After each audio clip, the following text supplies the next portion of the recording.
Hey, what's up, everybody? Welcome back to Cardcast number 14. Yeah. You might have noticed Jeff Wilson had an interview with Josh Luber, and we've been in close talks with Josh, and obviously he is taking our opinions to heart. Yeah. No, probably not. Not even close. Not even close. No, he. It does seem like he sees the writing on the wall. I have a few theories, but we want to go through basically what Michael Rubin, the CEO of Fanatics, had said earlier, which I don't think he really said a whole lot, but it got people pretty worried. And then the message that Josh Luber's sending now, he's got a real weird hipster name, like director of vision, operational vision, or something like that. It's a really modern hipster title for someone at a company. I mean, it's the .com bubble all over again. I mean, you got these, money's cheap, and people are just doing stupid stuff. And I see that's the way I look at this whole Fanatics thing. Is it's just an ignorant money grab. Seems that way. I mean, I didn't know a lot about the guy. To tell everybody what's going on, we literally just watched it, and this is our live reaction, basically. Yeah. I mean, we haven't talked about it together. Mm-mm. We haven't discussed it. This is like, we welcome you guys to type in the chat what you guys think, because we're like, you guys are in the middle of the process, because we didn't talk about it. We just watched it maybe not even half an hour ago.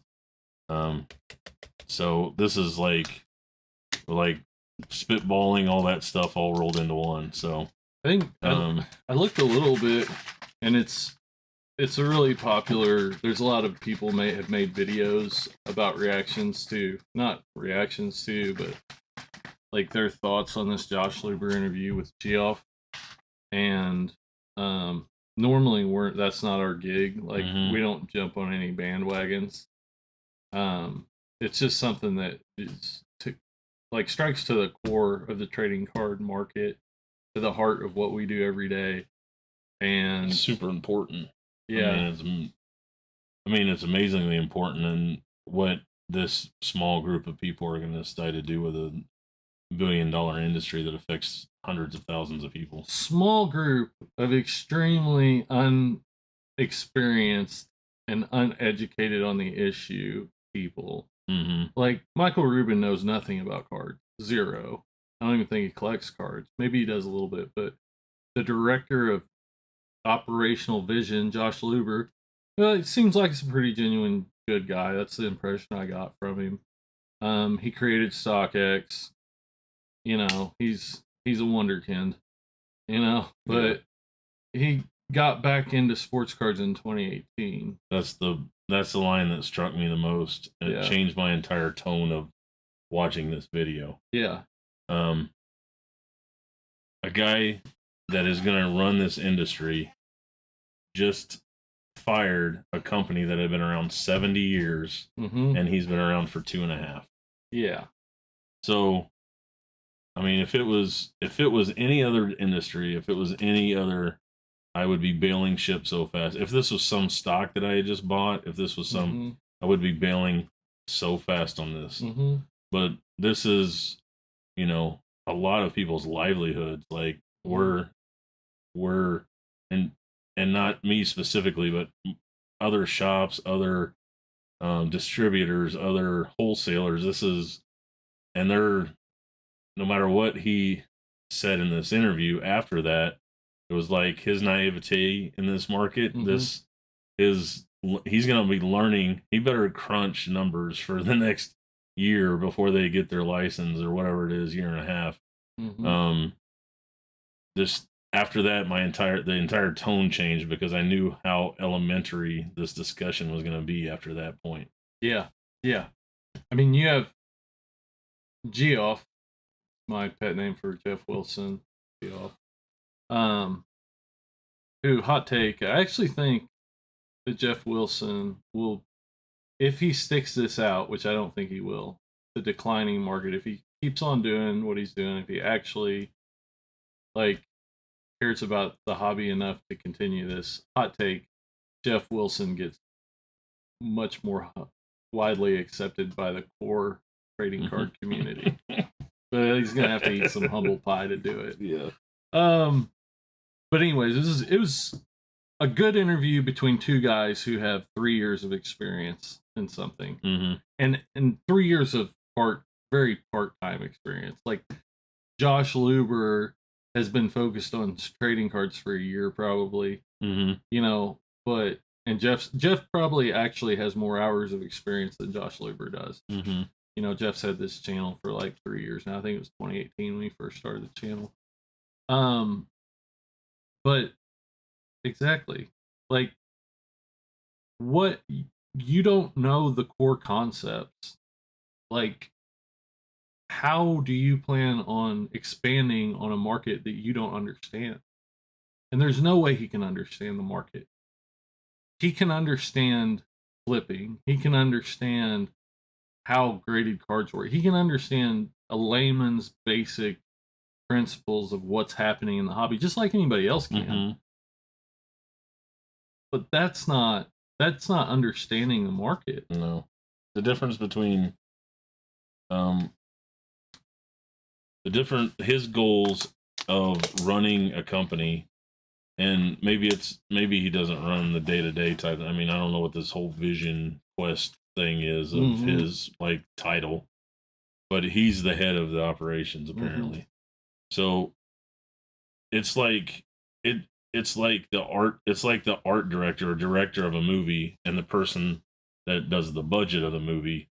There's this tug and pull every day about, but you know who always wins is the budget person. Yeah, Michael Rubin owns Fanatics. He's a CEO of Fanatics, or whatever. He's the CEO, let's say. Owners, whatever. Yeah. Josh Luber very, very much works for him. Right. And whatever he wants is what's going to be done. Right. So you can have a budget. You can have $100 million budget for a movie, and the vision can be so much CGI that you can't even stand it, and the director wants to take off in the direction. That's fine, but the budget person's going to win. Yeah. And Luber isn't the budget person, so it's the money that's going to talk. And what he discussed in that video of, you know, we want 10 times more shops. We want 10, you know, we want cards everywhere. We want all that stuff flies right in the face of also keeping cards future value of cards being a future value, which is exact opposite of what you can't have both of those. I mean, can you imagine Kansas City with 180 shops? No. That's dumb. It's not even worth talking about. It's dumb. We have too many now. Like, there's what you said. Like, there's so much naivete, and I think we'll get into it, and we'll break down. Like, I've got some quotes here of some takeaways from the whole thing. But basically, like, to lay out the groundwork for everybody that's watching here, Michael Rubin did some interviews, you know, when they first got the NBA and MLB and NFL licensing, and basically said, you know, what he was trying to explain is the number they paid valued the trading card industry of Topps and Panini at $10 billion. Topps has been around for 70 years, and their portion of trading cards, the company as a whole, was valued at $1 billion. The trading card part. Panini's probably about the same, maybe a little more, because they have 2 licenses. Yeah. You know, international, and they have 2 licenses. So maybe a little more. So what he's trying to explain here is, how do you expect, to investors, he's trying to explain, how do you expect to make 10 times what these people are making, or 3 or 4 times what these people are making? And the main thing he hit on was direct to consumer. This is a one-stop shop. Like, we're going away from a distributorship and a retail model. You know, basically saying we're cutting out the hobby shops, we're cutting out the Targets, the Walmarts, the distributors. He didn't say that, but that's everything he said points to that. Everything, it's everything. That's a product of, and that's what everybody took from that interview. Yes. And then Josh Luber comes in, 3-year veteran in the sports card industry, and for one, I think is a big takeaway I had was that this is not under the Fanatics umbrella, basically. Like it is, but it's a separate company that part ownership's the MLB, part ownership's NBA, part ownership's Players Association, NFL, all the player associations. This is a separate company that Fanatics is majority owner in. There's also investors. But that says a lot to me that they're hedging their bets. That company is going to go bankrupt. If it does, oh well. Yeah, big deal. And I have more to talk about there. But he said it's a separate company. He said he wasn't going to speak on what things were going to look like because they don't know when they're going to take over operations of trading card production.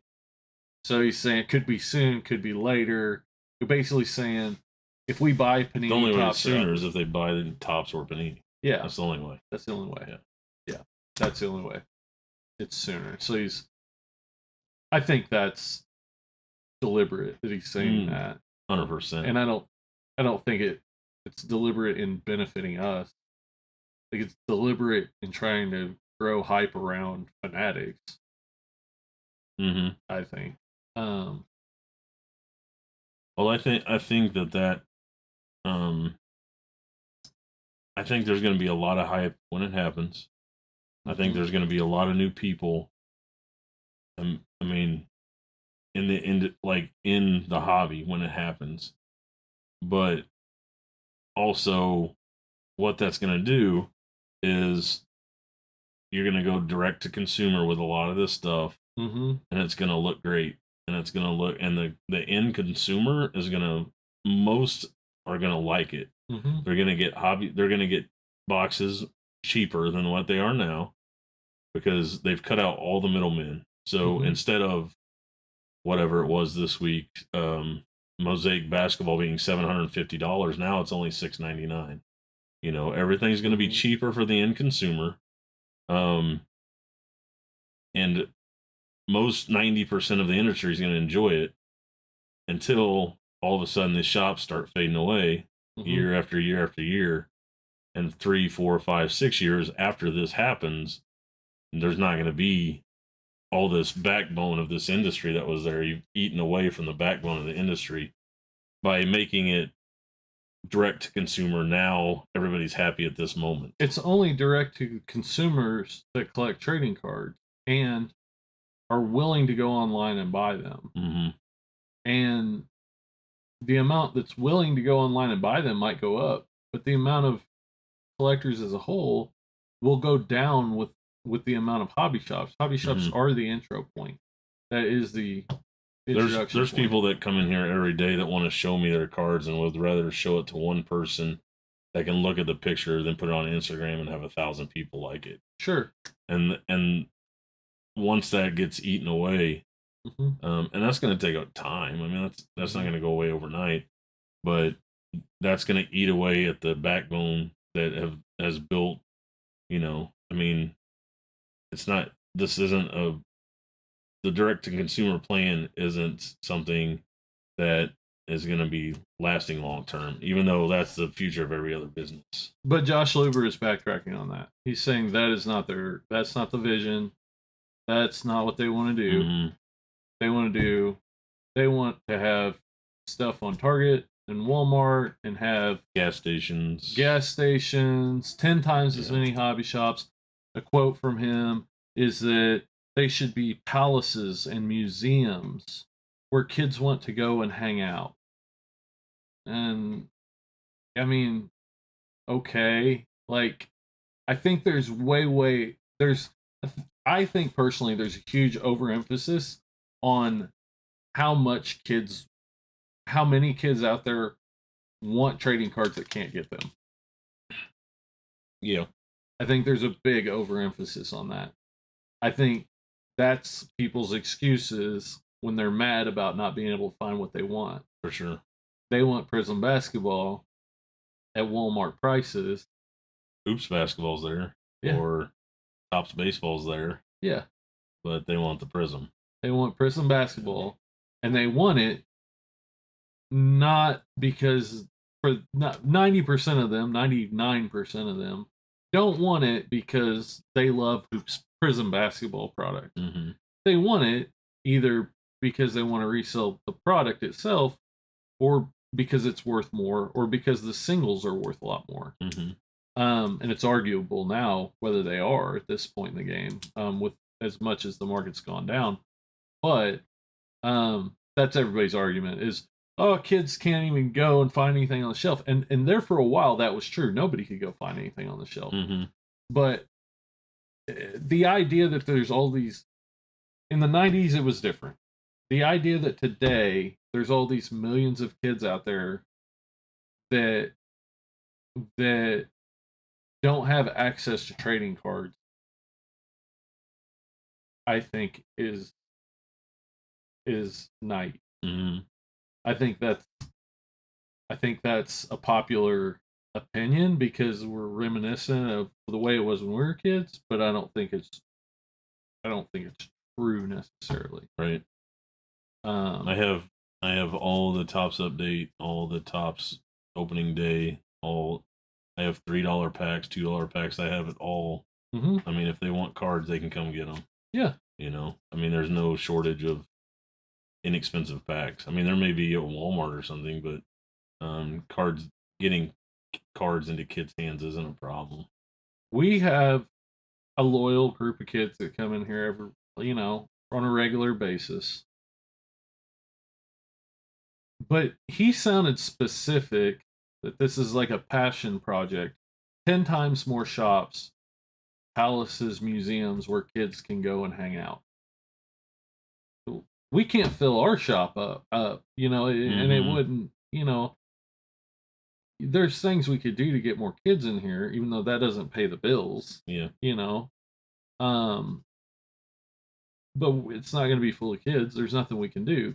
Arcades aren't full of kids anymore. Yeah. Shopping malls aren't full of kids anymore. Mm-hmm. That's not the world we live in today. Right. He's at the point where he's reminiscing to when he got back into cards in 18, but apparently he started when he was a kid, and he went through that whole story about how he can smell the card shop and he can see the steps that he walked up and all that stuff. And I remember that too. I mean, I remember the story that got me hardcore into cards, There's a kid that come in here that pulled a 101 out of a pack. That's his origin story. Yeah. And you don't have those by buying it at Walmart. No. You don't have those by it's who you do it with. It's you can't go back to the Walmart employee and tell them what you pulled. They don't care. Him coming back, him saying that he wants 10 times more shops is, I know he just threw that number out, but it's ludicrous that there's going to be any more shops. There'll be less. Yeah, he's cutting. The only way there's more shops is if Fanatics franchise the shops. The only way there's 180, the only way there's even 50 shops in Kansas City is if there's one in each mall or one in each strip mall that Fanatics has decided to put out there, or Fanatics trading cards or whatever it is, has decided to put out there, and instead of going to Walmart, you go to them. Yeah. So that's the only way that happens, and then that deletes the entire experience of a card shop. Right. There's not 50 people, that the McDonald's of sports cards. That's exactly what he described there. McDonald's doesn't have 180 locations in Kansas City. No, but they've got the Golden Arches. Yeah, but it's a palace of hamburgers. It is, but I don't have to open trading cards 3 times a day either. I gotta eat. Exactly. There's no reason to have. So the vision they're trying to take. Listen, if all of that happens, then everything's hunky dory. Yeah. But the chances of, every time he got to something that was really incredibly good, he would hedge his bets. Yeah. He would back off a little bit. I can't really say this is actually going to happen, but I would love there to be 180 shops. Yeah. Or, 10 times as many shops. Yeah. But every time he said something like that, he would back off a little bit. We don't really have set plans, or I'd love for there to be rainbow unicorns at Fort Perfume, but It's not the real thing. That's not what Michael Rubin sees. Michael Rubin is a high functioning autistic CEO that, uses terms like EBITDA. Yeah, I don't know what that is either. It's earnings before income taxes. No. But sorry, I thought income taxes are zero for those big corporations. Oh, yeah, right? exactly. But nobody knows what that term means. But what I'm saying is, he's a cold calculating. Not that he is personally. His decisions are made based on, like, numbers. Rubin is for sure. Rubin, yeah. You need a Josh Luber in there, but Michael Rubin makes the decisions, and his decisions are going to be made on what makes him and his investors the most money. And yeah, you want to say long term. That's like the common thing is to say, well, yeah, but you might win in the short term, but you'll lose in the long term. No, like, yes and no, because modern business, big business, is about, like, over leveraging everything right now and then rolling that up into something else. Mm-hmm. I mean, it doesn't make a lot of sense to be. I mean, they're promising. Michael Rubin starts off by promising that they're going to reinvent how cards are dealt with, and then Josh Luber says we want to go back to when there was, card shops everywhere on every corner. Yeah, and those two things just don't match. They're completely contradicting each other. They can't.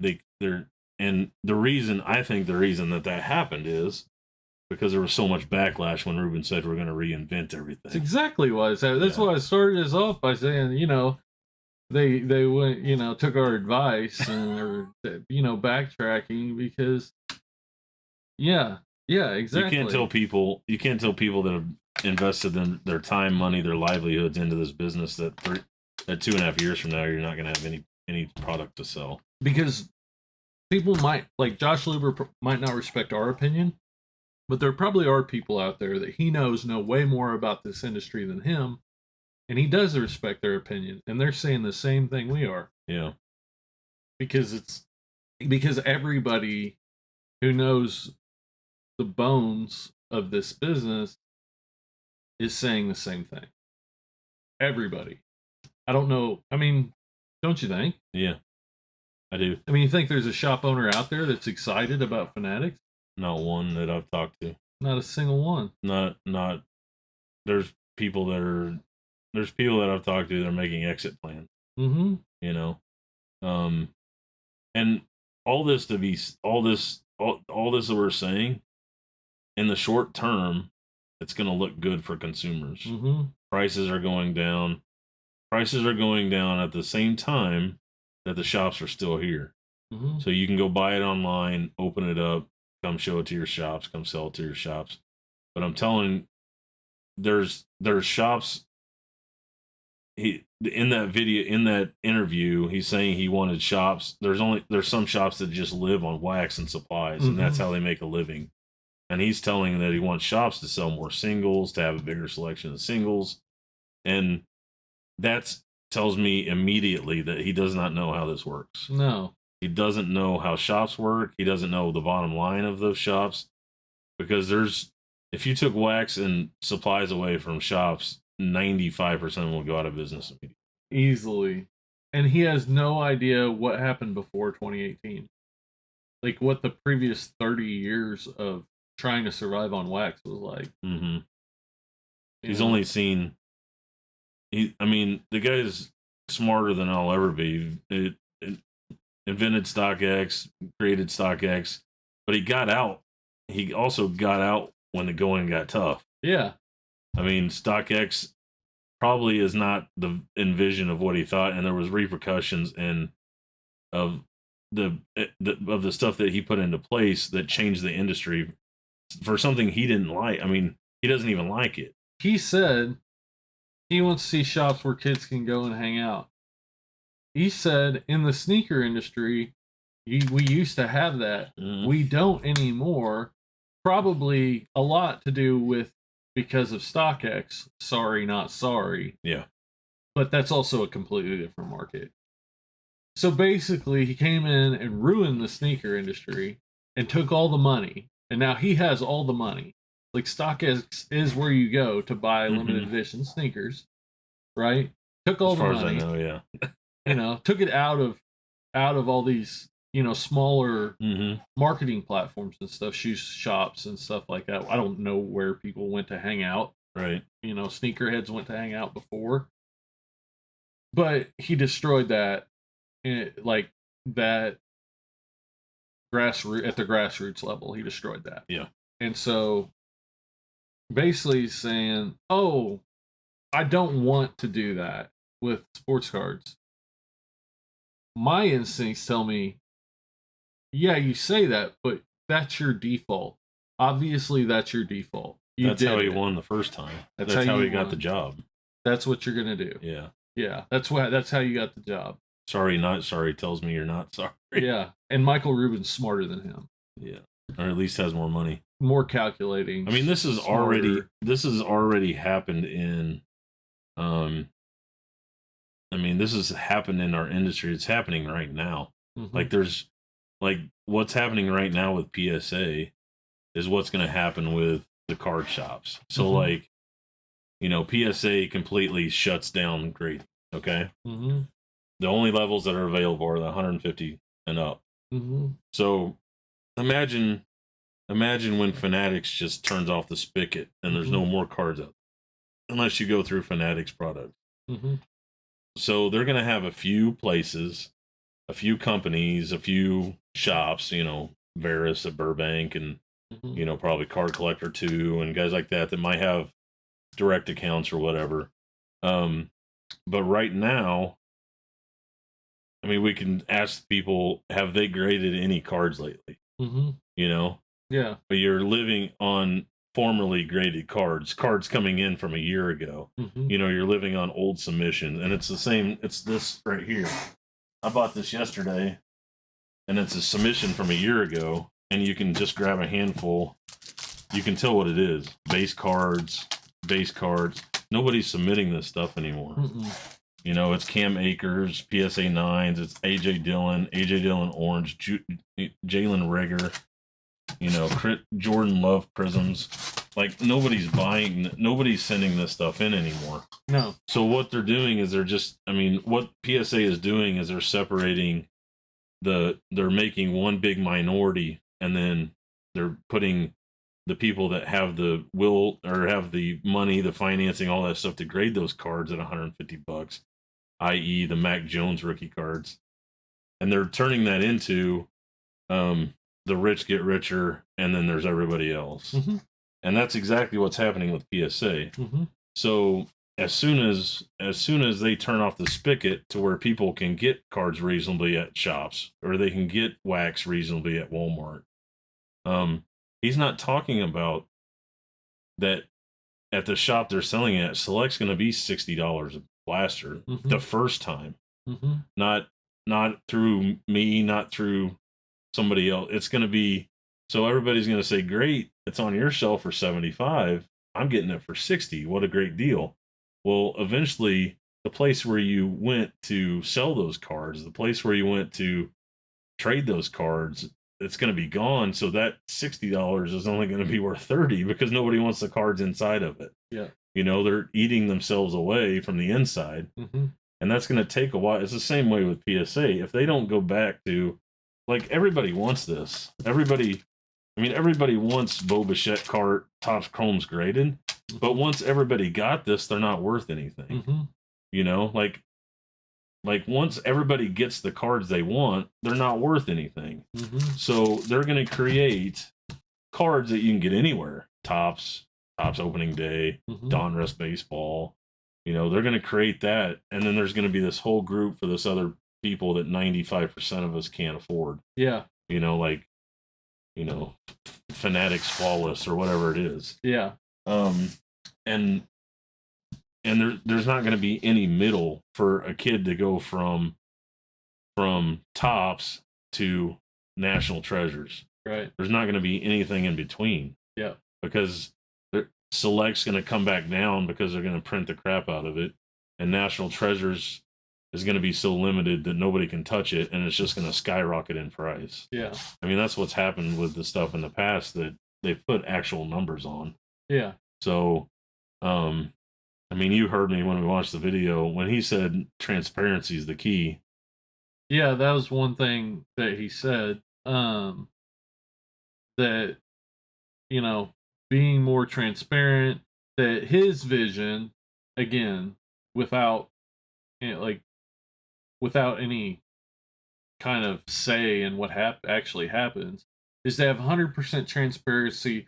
You know all the population numbers. You know how many of whatever kabooms are printed and all that stuff. Like, that's his vision, and you immediately burst into laughter. Yeah. Yeah. I haven't laughed that hard in a long time. Like, immediate, like, hit to the gut that I knew that was funny. I mean, that was, and it made me, it was that point right there where it's like, 2018 is on your forehead and it's showing. Yeah. Like, you have no idea what that means. You have no idea that 1997 they put how many boxes were on there and nobody wanted it after that. Right. Like, nobody wants to know that they're going and paying $40 for a Topps Chrome Blaster and there's 1 million Brian Hayes rookie cards. Yeah. Nobody wants to know that. No. They think they might want to know that. Yeah. But if they do know that, they're not buying it. Right. You know, the total transparency. I mean, we're all human beings, you know. If it's like everybody that knows that they can own that card, you're not buying it. Mm-hmm. You know, you're not buying it for $40 when there's 1 million of them out there. Right. Literally. So, that just, it just shows that, first of all, it's never going to happen. Yeah. I mean, he can say that he wants to be totally transparent. You can't do that. I mean, you just can't. It's for a variety of reasons. It's impossible. You can't tell people print runs, like how many cards. I mean, if people knew how many kabooms out there, the market would drop immediately. Yeah. I mean, it already has. I mean, cards, those things when they came out were. I mean, just the Jamar Chase that I've been watching because I owned one started at $2,000 and it's down to like $500. Yeah. You know, if they did that, if they put out the print runs of that stuff, I mean, they're still coming out with absolute They're not products. even close to being done printing. I just got hanger boxes last week. Yeah. You know, and that was the first hanger boxes. The first hanger box. Yeah. And so they put out mosaic hanger boxes for like 6 months at least. Yeah. Yeah. So people may think they want to know the print runs. They don't want to know the print runs. And what if, okay, so they just put out absolute hanger boxes. So here's the thing. Panini knows that nobody knows the print runs for kabooms, and that's what's selling absolute hanger boxes. So what if they told you, we're going to be putting these out 2 cases to each Walmart for the next 6 months? Nobody'd buy them. Yeah. And there's going to be, you know, we're printing 10,000 of each kaboom. And that's, you know, that's so that we can, you know, spread them out enough to where people are still hitting them locally and keeping the buzz going. I don't care if that number was, the kaboom has this aura about it that has created artificial value in that absolute product. Yeah. And I can tell you that by last year, I sold about 10 to 15 of each of blasters or 20 blasters. And now we've gone through 35 megas and 40 to 50 blasters. So many packs. I can't even tell you how many packs. What they've done with unnumbered inserts, with kabooms, with downtowns, with stained glass, with all that stuff, the unnumbered inserts. The kaboom is really genius in the downtowns because they're not product specific. Right. You know, they can throw them in friggin' contenders. That's what they do. They move it around to products that sucked the year before. Yeah. To sell that product. Would they have it in Obsidian one year or Omega? No, Crown Royal. Crown, was it? Crown Royale, yeah. They had it in Crown. Yeah. It's genius because they can print as many as they want. I mean, it's a really great marketing strategy. It is. But it's like, once you tell the people that it's a marketing strategy, nobody wants to buy it anymore. Yeah. That's what he's saying. Yes. Total transparency is not, it doesn't work with anybody. No. You know? It doesn't work with your wife. Why would it work with baseball cards? You know, it's like total transparency. I mean, I'm not saying lie at all, but I'm not saying nobody wants to know that there's a million of each card out there. Nope. Every week, there's a million more cards out there. Maybe they do want to know. They just won't spend their money after that. After they find that out, it won't be good. Yeah. Yeah. And then, you know, maybe it's great if you've got 1990s inserts numbered to 100. Yeah. You know? I mean, I think this hobby is fine. You know, the core is the core. That's what they're realizing. I still, okay, hot take. This is my hot take. I don't know how much confidence I have in this, but I feel like there's a pretty good chance. I'm going to say 20%. I'm going to say there's a 20% chance. I've said before that I think there's I have pretty high confidence that they will never produce a trading card. Fanatics will never produce a trading card. I have a higher confidence now that I'm saying 60 to 70% chance. You're gonna look like a genius on this when this goes down. Hey, you know what I've been asking for a year? I've been asking people, what do you think the odds are that PSA goes only through shops, only through approved shops? Mm-hmm. And everybody's told me for a year, no, man, they can't do that. Yeah. That's not going to happen. Like that's what they're doing right now. Yeah, that's what they're doing. I don't know that it'll stay that way, but yeah, it helps them control what's coming in and coming out because like with these regular submissions, they're limiting them to so many a week. Yeah, a couple hundred per provider or whatever. Yeah. So the shops get to be the ones to tell the bad news of we've hit our limit for the week or however they want to do that. But I think there's a 60 to 70% chance. This is just my mind crunching that they don't produce a card. I think there's a 20% chance they never intended to. After watching that, I think there's a 20% chance they split this new company off in trading cards, bought these licenses up, and either it's something to do with like tax implications of the Fanatics brand or Michael Rubin himself, or they'll use it to leverage Topps and Panini to sell the licenses back at some point in time. I mean, I don't necessarily agree with that, but I can see where you came to that point. I mean, I think it's more of a ploy at this point. I think it's more from what that conversation that I saw. I think when he said sooner or later when we get I think that they're going to buy Topps or Panini, one or the other. I think maybe, but I don't think Josh Luber knows. And I think the whole way Michael Rubin got him in there is telling him what he wanted to hear because he knew having a charismatic face on this new business. Yeah, but why wouldn't he? If like to settle all this stuff. I mean, I don't know who is it. I don't know this fancy name they gave him or direction of studies of political whatever. I don't know what this name he gave him. But why didn't he bring in somebody like, you know, they're starting a brand new company. Like the people that have, you know, I mean, Leaf has done some weird stuff before, but it's because they're working handicapped. Why doesn't he bring in someone like Brian Gray? He's given up millions of dollars to Luber or whatever whatever he's doing. Like Brian Gray has been in the business forever. Yeah. Like he bought Leaf when it was trash on the floor and brought it back to a name that people recognize and care about. I mean, he's done some amazing things with the limited capabilities that he has with no licenses whatsoever. Yeah. Like not even former players' license. Like he's making cards that don't even have the players' faces on them and people are selling, buying and selling them.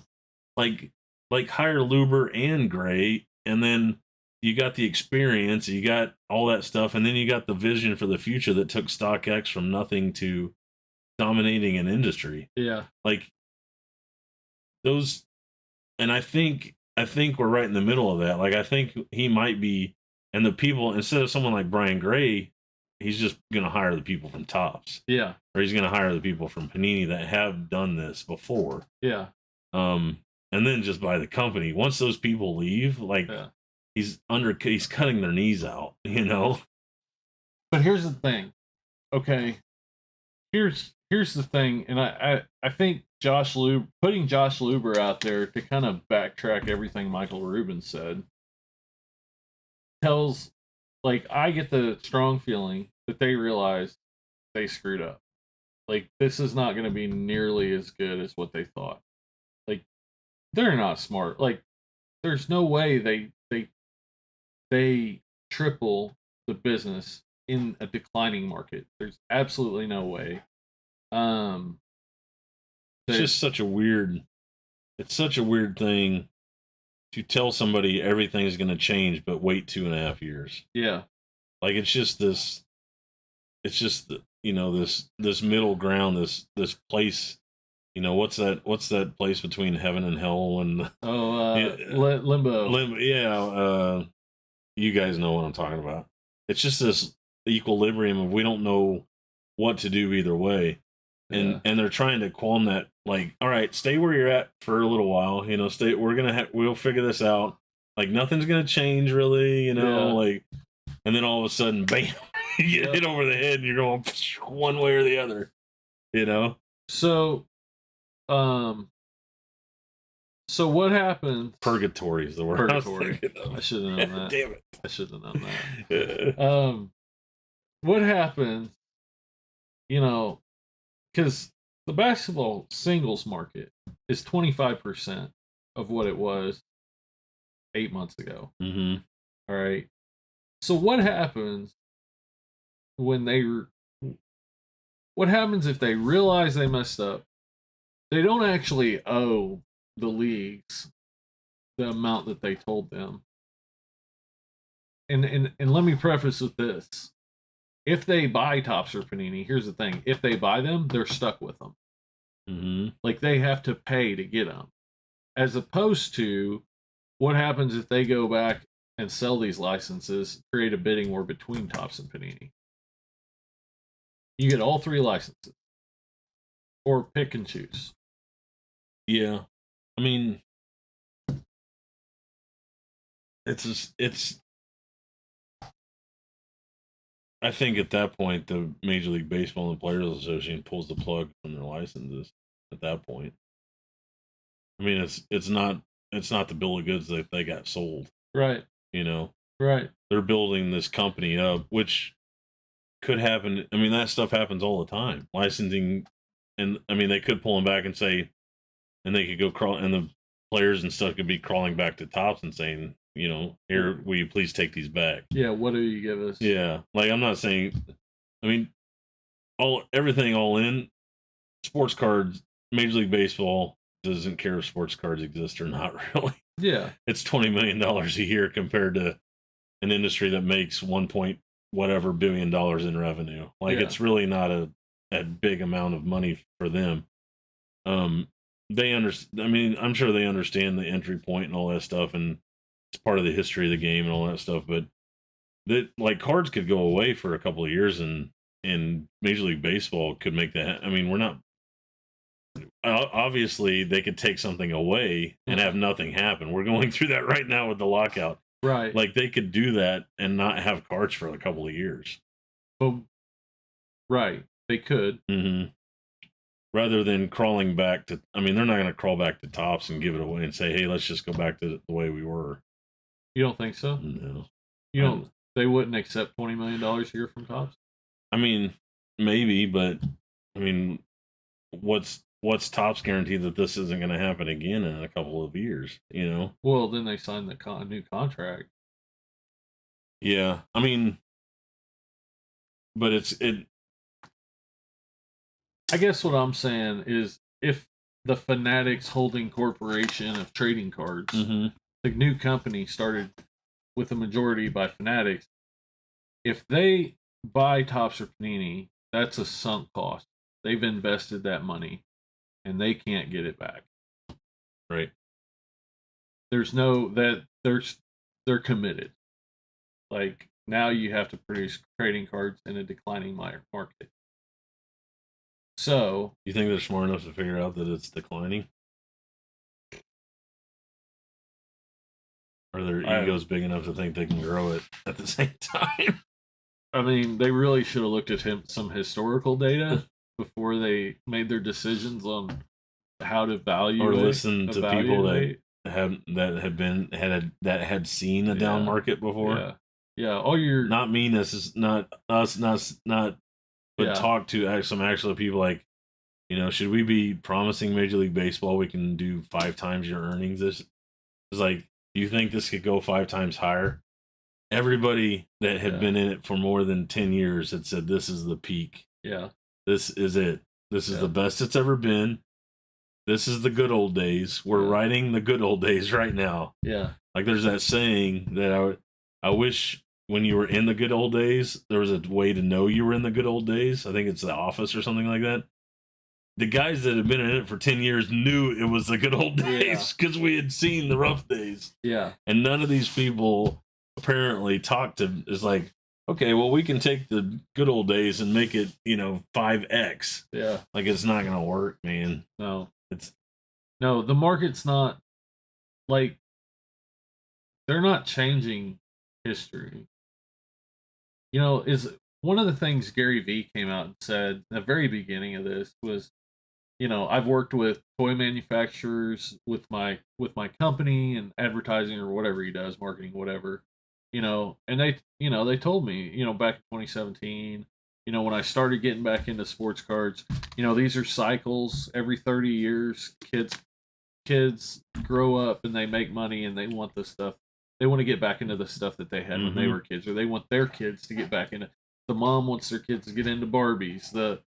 The mom and dad want their kids to watch certain like Disney movies. Like all this stuff's cyclical. Fanatics isn't going to change that. Sports cards is the same way, and Fanatics isn't going to change that. We're going to have a 3, 4, 5 year run. Yeah. The cards are cool again. Yeah.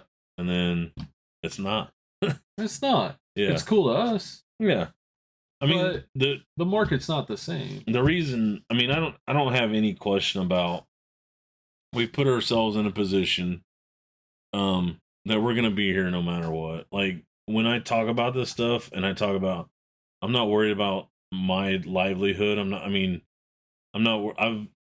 We're fine the way, we're going to be fine the way it is. I'm talking about people that have sunk in 5 years of their life into this industry or more, being full-time in this industry, that is all going to be taken away and it's all going to be reinvented, and it's all for a slight benefit to the end consumer. Yeah. They may get 15% off their wax compared to. So what we're building here, and what most like hobby shops I think should be building, is you want to sell to somebody that necessarily doesn't care, but they want the cards that they've bought no matter the value of them. Yeah. Like you can sell them a pack of update at a competitive price, or, the market price, and they'll come back and get more packs to complete their set. Yeah. Or they'll come back, or they want all the White Sox, like Michael, They want all the White Sox, or they want all the guy came in today wanted all the Cubs. Yeah. That's the core that this direct to consumer thing has zero chance of. They're not going to make them go away, but it has zero chance of building more. Without a hobby, you don't have a business. Without hobby shops, you don't have a hobby. No. People will go away. Over the next 20 years, if you go direct to consumer, less and less people every year will get on that website to buy stuff until it doesn't exist anymore. And in the ratios that they need it to exist. Yeah.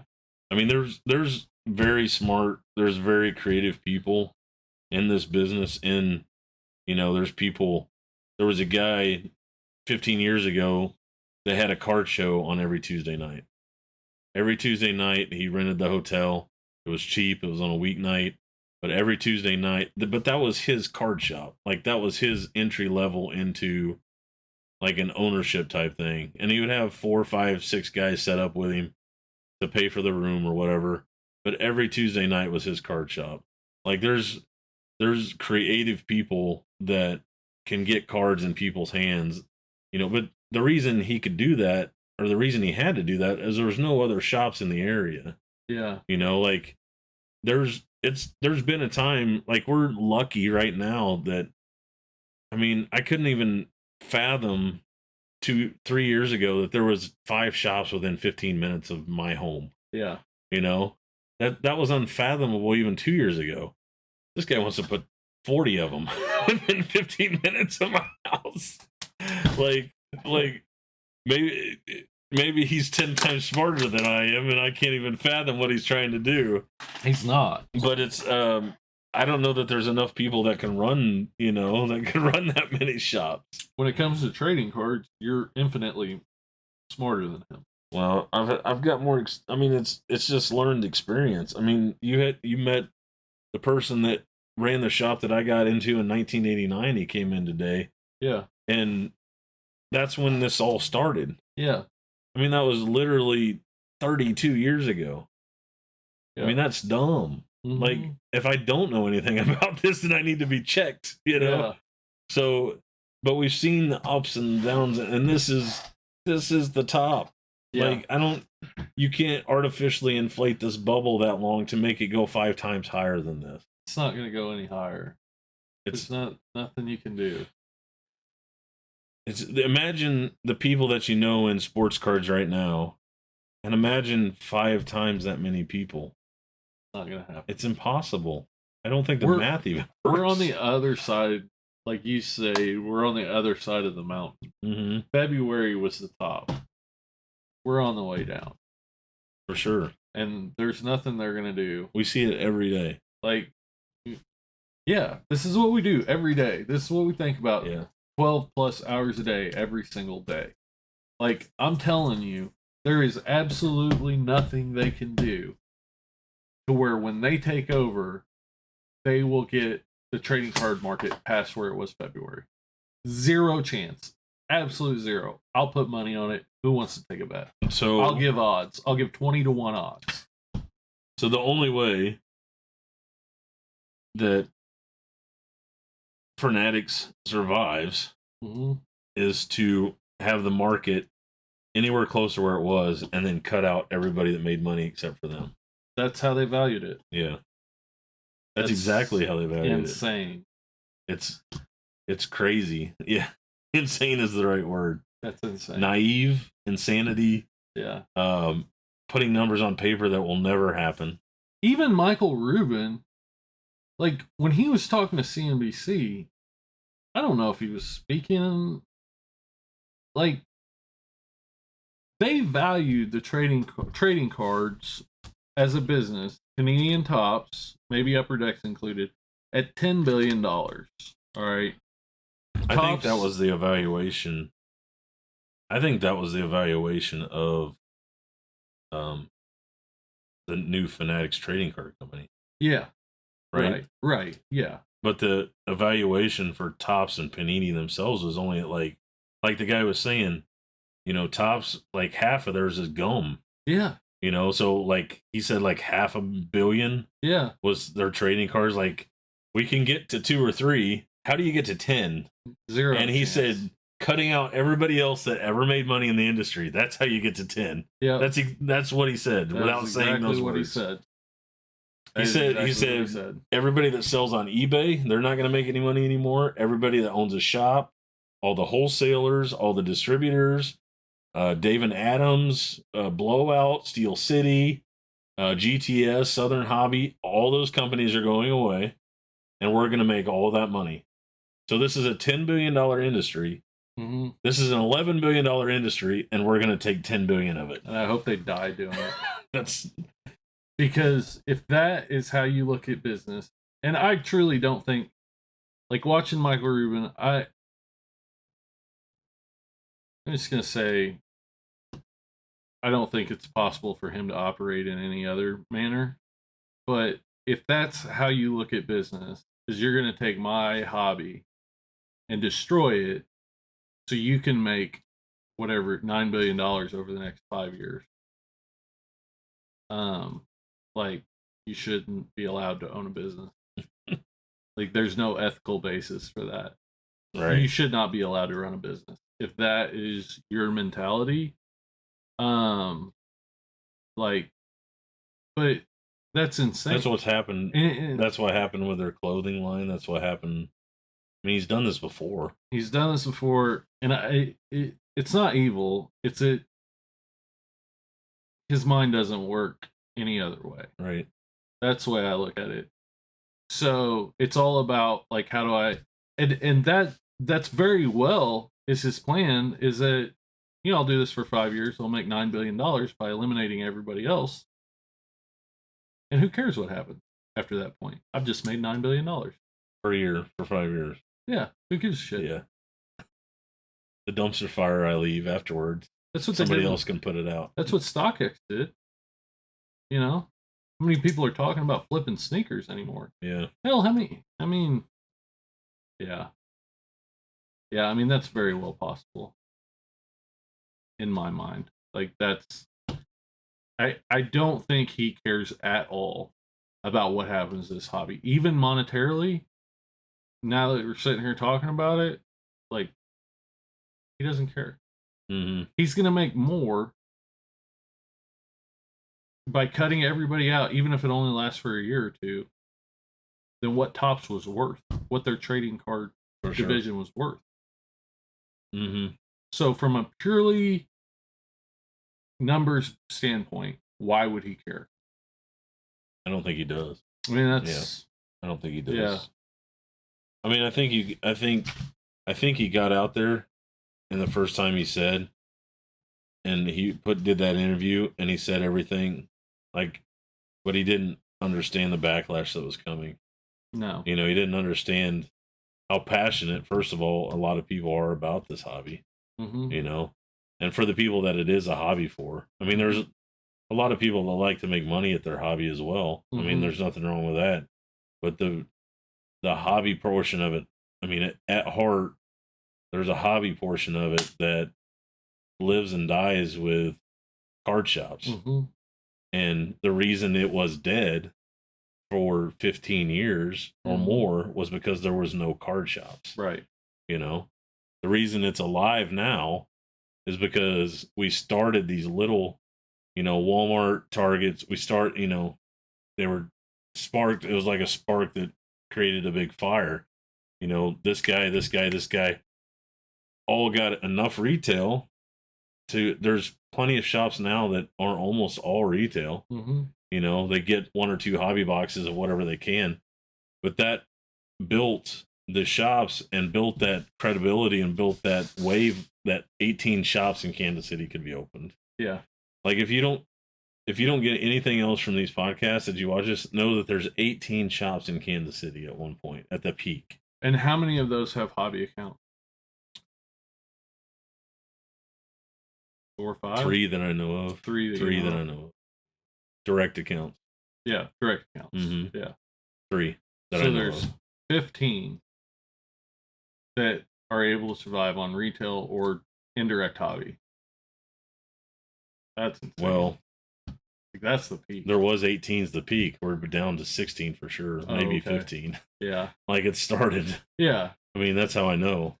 And we'll be it. There was extenuating circumstances in some of them, but still, I mean, it's gonna be 10 before it's 180, and it's gonna be 3 before it's, I know 10 times is probably just a number he threw out there, but 3 times is too many.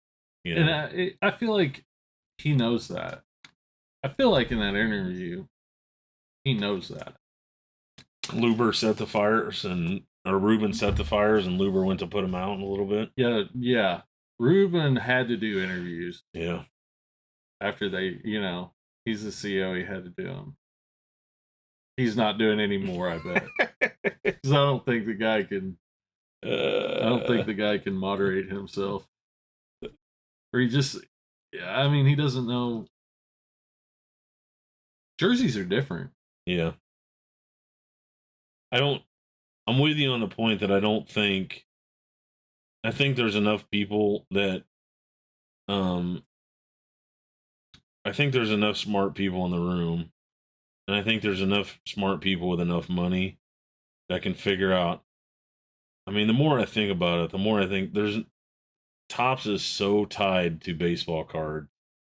It's like I can't imagine. Not that I can't imagine it. I don't think there is a world without Topps baseball card. Yeah. You know, the more I think about it, the more um just so many people go away. Like the value of if they want the long-term value of cards, if that, that was one of his number one goals is what he said. If he says that, they're buying Topps. Like you have to have Topps baseball cards around. I still think there's a chance that everybody in that room at Topps says, go do it. We're not selling. You don't think they're going to be lured away by 2 times the salary to go to Fanatics and do it there? I'm not saying the people logo that work there. I'm saying the people that own, like Disney. What's Topps. His name? Michael Eisner. Yeah, Michael Eisner doesn't need the money that comes out of the Topps selling to Fanatics. And how much is Topps going to sell to Fanatics for? Yeah. To those people, it's a small amount of money. I still think there's a good chance that they say no. I hope you're right. Go try it, and then come back in a couple years, and maybe we'll buy what's left. Mm-hmm. I hope you're right. I hope so too. Yeah. I mean, not for cards. It would suck for cards. For those years. For those years, it would suck. But I mean, we put up with Topps Laser for a couple years. That's true. Sport Flicks lasted like what, 5 years? Yeah. Yeah. I personally, like, in my heart, that's what I want to see. Is just them give a huge middle finger to Fanatics and be like, think this is easy? Yeah. Have at it. And I think that's calling Fanatics bluff. I think if they did that, there's even better chance that Fanatics never produced a baseball card. Right. It's just it's so counterproductive. Like this entire conversation we've had is so counterproductive to what I mean, we did watch this 30 minutes ago, or whatever, an hour ago now. Yeah. Like I don't know what's out there on this, but I mean, shop should be pumping the like fluffing like if I ever apply to get a Fanatics Direct account, yeah, somebody could just send in this video and say like this is what he really thinks, like. Yeah. There's no chance. I mean, we don't have anything now. There's no chance we get one in the future. You know what I mean? We're the only ones that can do this. Like, I shouldn't say it. We're in a special position to make a living off baseball cards or off sports cards, and in a way that gives us the freedom to not be dependent on Fanatics. Whatever happens. Yeah. I mean, the value of everything we're talking about right now, like, nobody wants to hear this, but the cards from 2020 are not going to be worth anything in the future. Zero. I just ended up... It's going to be 1990 Donruss. I just went through... What is that? 3, 4, 5, 6, 7 times 20. 50,000 football cards, let's say. And all the dates on those boxes were September or sooner, right? You know how many Jonathan Taylor paper-based rookie cards there are? Different design. Now, Chronicles has 20 different designs, or whatever. 10, 20 different designs. But how many different designs Jonathan Taylor base rookie cards there are? Not to mention paper-based. Then you got Chrome. You got Draft. You got parallels, unnumbered parallels out the yazoo. Mm-hmm. You got numbered parallels. It is so dumb. I mean, we buy we buy almost anything that comes through the door. I mean, I don't know that there's I can probably count on one hand in the last 6 months where people brought in a bunch of stuff carrying in boxes and left with those boxes. Mhm. Like, we buy almost everything that comes in. So the stuff back there from September, October, November, and we've got hundreds of each guy. Mhm. Like, We just processed that 3 months ago, yeah, like at the National. to sell after the Nat. We did another one after the National. We did another one after the National. Right. So every 3 months, Yeah. there is 200 plus of each rookie card coming in here that's being resold to us. Mhm.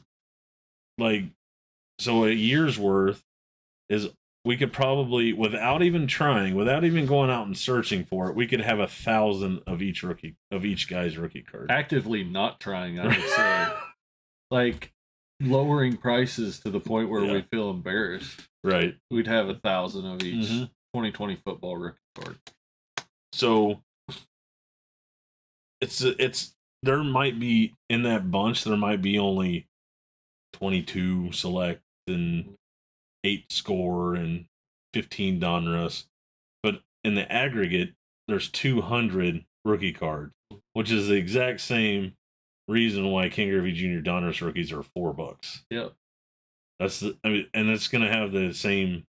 So 18 started it, 19 and 20 was the peak, but 21 is 1990, compared to when 87 was overproduced, 88 was 89 was Griffey's not even worth anything, 90 was I mean, a Juan Gonzalez rookie card is literally 12 cents. Oh gosh, what's next year's 1991 Fleer?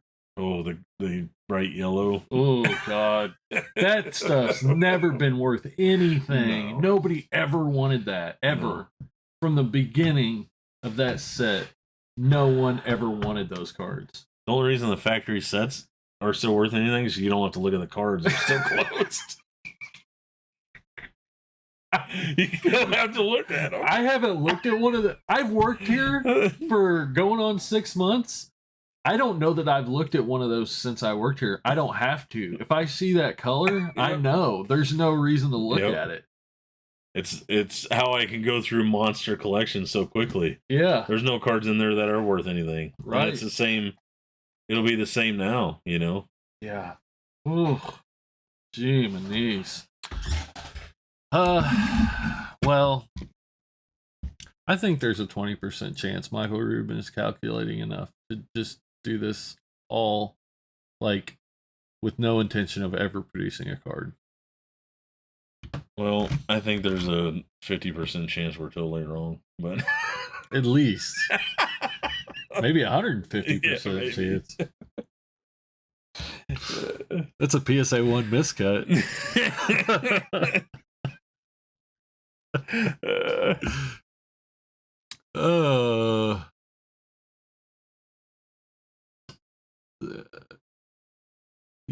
Yeah, Theodore says it's like how Amazon puts stores out of business. They just remanufacture their products and put them out of business. Yeah, it's the hostile corporate takeovers of the 2000s. They just, I mean, he did that with Majestic, which is now Fanatics, but was Majestic apparel. And it worked.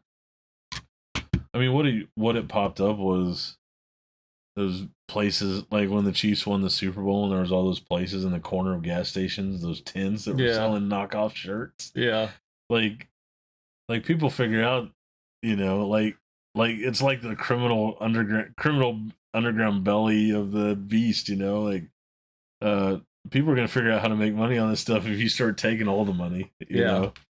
So I don't know. I mean, not everybody was running to Fanatics.com to get their Chiefs t-shirts. Yeah. Oh, earnings before interest, taxes, depreciation, and amortization. Yeah, that's above my pay scale. Okay. All right. DJ's problem is everyone sends in all this crap. There are millions of these cards printed and sent in for grading. how can they possibly have any real value? Supply and demand. The only way they have much value at all is if there's so many people in it, like there were, like a year ago. There's so many people in it. 8 months ago, there's so many people in it that are spending so much of their discretionary income that it's keeping prices up. Now you have way less people in it, and the ones that are in it are spending less money. So you have, a basketball market that's cut by 75% or whatever. It's a quarter of what it was in February. It's the definition, right? It's the definition of supply and demand with the Mac Jones card. Yeah. I mean, whatever the reasoning behind the demand, even if it was artificially inflated or artificially created, I guess. The fact is that nobody's sending in that $40. Nobody's paying $300 to send in that $40 card unless you know something is up. I mean, we've got 15 of them here. There's got to be several tens, but we're not sending that card in for $300 because by the time I get it back, and even if I do, I know that I can't put that card out. I mean, I can put that card out for $2,000 and people thinking they're making a deal. And by the time they put it on eBay, it's $1,500. Right. But I mean, that's a $200, $300, $400 card. Explain some backstory there. Well, I don't know all the details about it, but apparently the Mac Jones Donruss rated rookie has sold for as high as $3,000, and most of that was artificially inflated, and it just took off on its own. Yeah. Like people were pumping that card up to dump the ones they had. So they were pumping cards to get the price higher that they already had backstocks of that nobody else had, because nobody's sending in that card. They sent them in for $150 just to have, and then it was a perfect storm of the Patriots winning 6 in a row, Mac Jones playing well, probably going to win Offensive Rookie of the Year. All that stuff came together in a perfect storm. They sent a card that should be a couple $100 to $3,000. Yeah. That, because the only reason that card's worth $40 is because there aren't that many products out yet with Mac Jones in a pro jersey. Like the perfect storm. Even as well as he's played, as well as he's played, the Mac Jones Donruss, rated rookie 2 months from now is an $8 card, or 3 months from now, probably. Unless they win the Super Bowl. Unless they're the 1 seed. Unless the New England Patriots win the Super Bowl. That's never happened before. Yeah.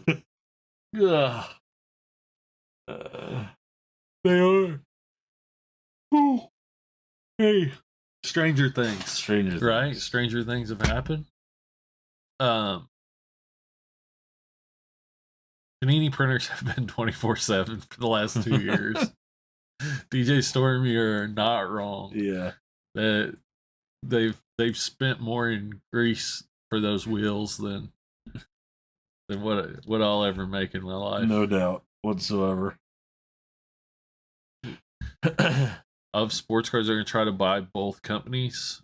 I don't know why they would buy both companies. Well, I guess I do. They would buy out the franchises or whatever, like to start right now.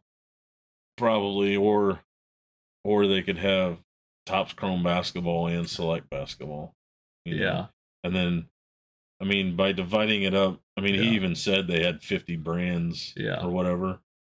So if you put out one a week, every single week. That's a good point. He did say you could buy the brands. He kind of alluded to the fact that they plan on keeping all the brands. He alluded to that a little bit by saying, like, right now, between NFL, NBA, and MLB, there's like 40 or 50 sets every year. I would say that's of each. Maybe not. But 40 or 50 sets every year. So that allows you a lot of levers, he said. Yeah. To like make retail product, make high-end product and stuff. That's if you own them. That tells me he's planning on having either buying all of them or making 50 himself. Yeah. 50 different. Fanatics Diamond, Fanatics Platinum, Fanatics Fanatics table, Fanatics cell phone. Like, you come up with all these words that nobody's ever heard of. Stomach acid orange. Yeah. Warehouse exclusive Fanatics stomach acid orange. 1 of 1. Yeah, that's true. I mean, it could, but I just don't know. That's my whole thing, is like, with every day that passes and the farther we get down the backside of this mountain, how much money, that's less and less money you're willing to put into this gamble that you've made, right? So if he, like, I'm trying to think through that, because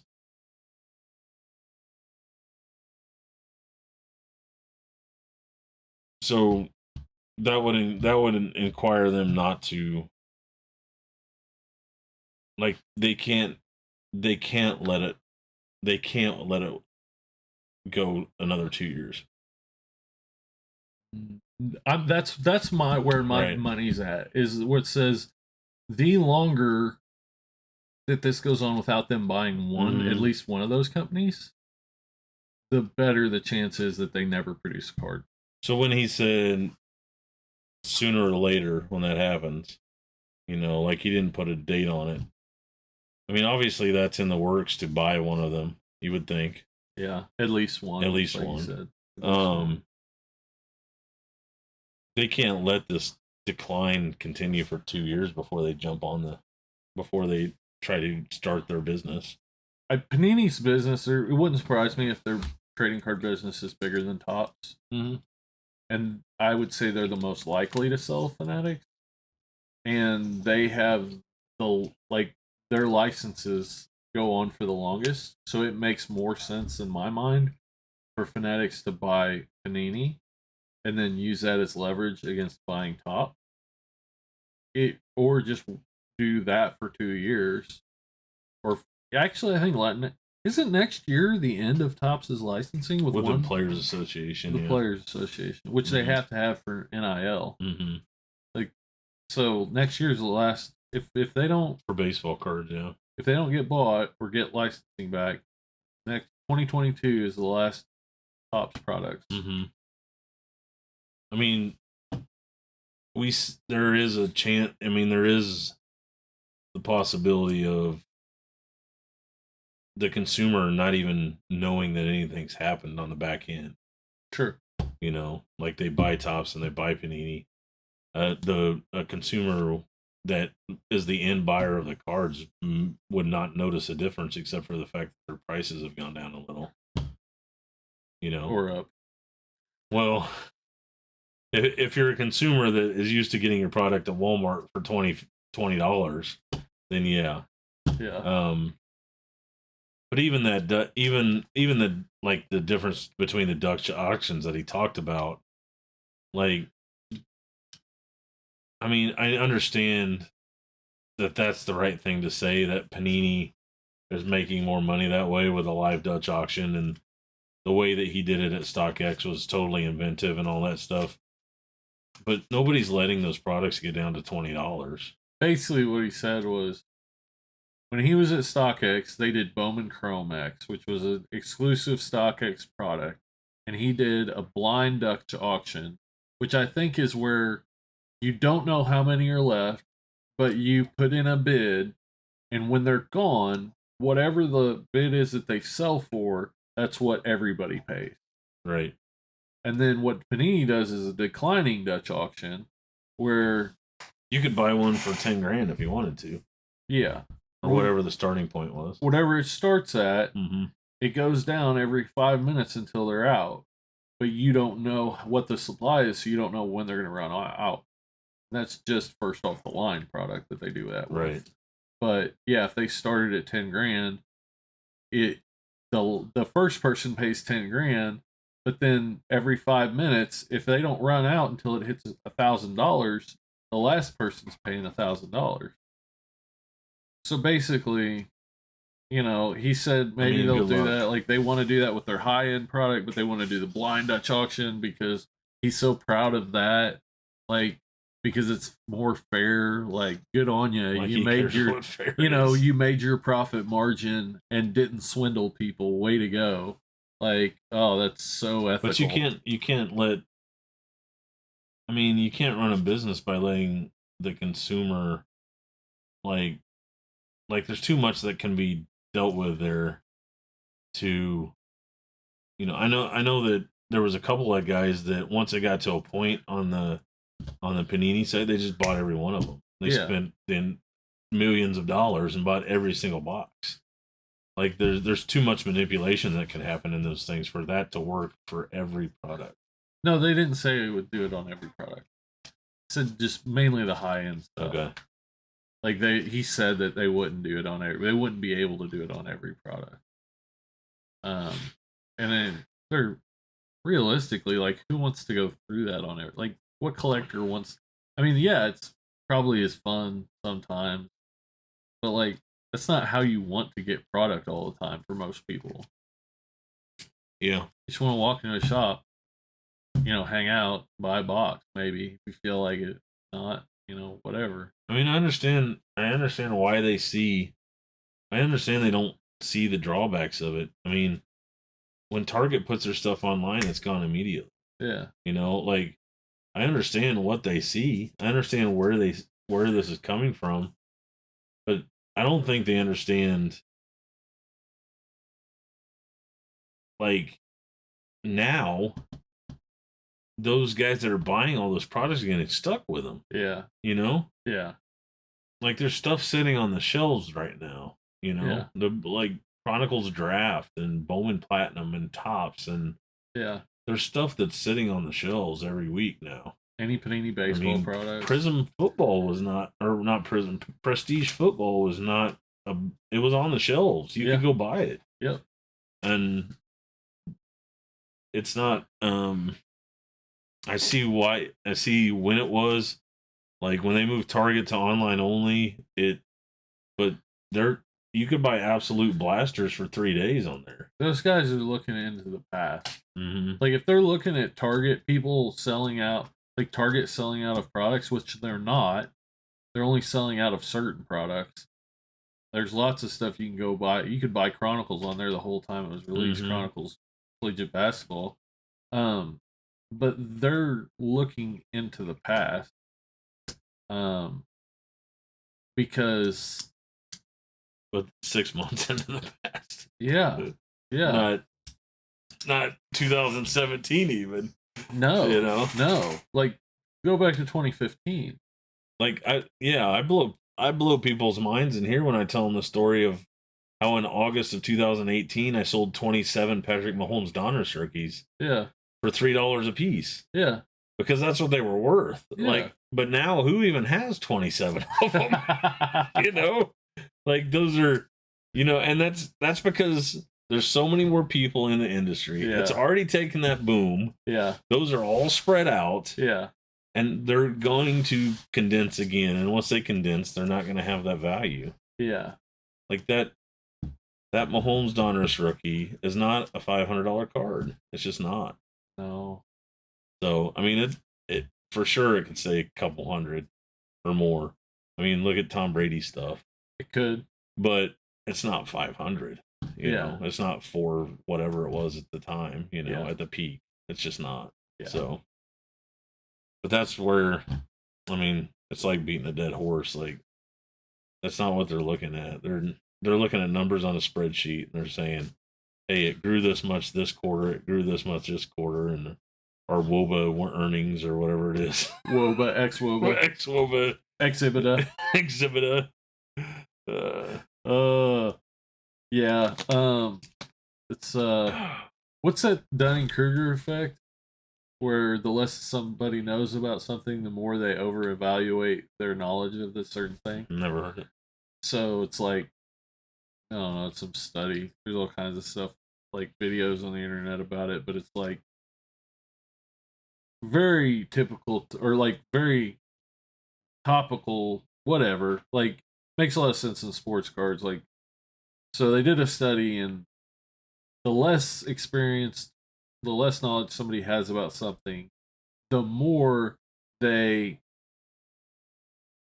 over evaluate their knowledge of a thing. So like it's saying, you know, Josh Luber, I've been in sports cards for 3 years. You know, I've, you know, I feel like I've seen it all. Like I would say I am in the 95th percentile. Let's say of all collectors out there, 95th percentile or 99th or whatever. Whereas somebody who's been in it for 30 years would maybe rank themselves lower, but overall, you don't know what you don't know. Yeah. You know, and once you actually have knowledge and experience, you realize how much more there is out there to know. Right? So, like when I walk into a card show in Chicago, I know I'm in the bottom 10% of that because of what I know. Yeah. You know, and some people that have been in it for a year walk in and say, "Man, this is my show." Yeah. You know, whatever that name of that effect is, I know it's there. Yeah. So you don't know what you don't know. Yeah. But the problem is, this guy is the guy that's going to be running the whole freaking thing. Yeah. Yeah. You think you would I would say you have enough experience that you would say I'm in the bottom 10% when you're actually probably in the top 25% of people there. Maybe. No. Of dealers there, probably. But, you know, whatever. You know, take a compliment or leave it. Yeah. Thank you, but you're wrong. You don't know what you don't know. I don't know what I don't know. I don't know just how little you know. I really don't know what I don't know. Yeah, it's insane. Like the whole thing is just like. Do you think we're so negative on it because of Armageddon out there where there's ash everywhere? Do you think that's part of it? No. In case, can we talk about that a little bit? Not in the Kansas City area. We have 80-mile-per-hour winds that are carrying ash from central Kansas wildfires. Easily 6 hours away from here. And there's like a coating of ash on my car. Yeah. From wildfires. That's the weirdest thing. Is weird. I'm surprised we've lasted this long with power. And it smells like a barbecue out there. Yeah. It smells like a fire. Like I went to get dinner earlier. 80-mile-per-hour winds. Insane. But I went to get dinner earlier because I'm like, I live on the edge. I was driving around at 80-mile-per-hour winds. The car stays so low. I like to live. Doesn't your car lower when you go faster? Oh yeah, that's right. Yeah. Yeah, and if a deer runs out in front of you, you don't want to slam on the brakes because your nose will dive down and it'll go through the window. Right. But that is insane. Like 6 hours away, and what's there even to burn in central Kansas? Like wheat fields? Like there's no trees. Yeah, no, it's fields. It's field fires or whatever. Weird. Yeah. Yeah. So that's why it's 70 degrees on December 15th. I don't think that's where our negativity. I don't think it's negativity. I think it's relativity, realisticity, being realistic. It's being realistic, but there's a negative connotation to it. That's because the negativity is warranted. Like it's stupid. 100%. Like calling something that's stupid is not negative. It's just what it is. It's stupid. Like saying you want your main purpose is to have all cards have future value, or not all cards. Most cards have future value, and to say we're going to put 180 shops in Kansas City is one of the dumbest contradictions I've ever seen. And we're gonna full circle. We want most cards to retain their future value, which doesn't happen. Like it does over the very long term. Like most cards retain their value. Most cards, like I bought, like starting in 2005, I bought my nephew a factory set every year, and I got them from dealers, so I got them for $40 a piece. Mm-hmm. And when I went and sold them, I got $40 a piece. Mm-hmm. So, I mean, there was a few that went up, a few that went down, but they averaged $40 a piece. So, those maintain their value. Not with inflation, though. Not with inflation, but like you say, the value of a Nolan Ryan rookie isn't much different than it was 25 years ago. Right. You know, I mean, with inflationary numbers, I'm sure somebody could say it was different pricing. I mean, it's probably worth more then than it is now. Even. Yeah.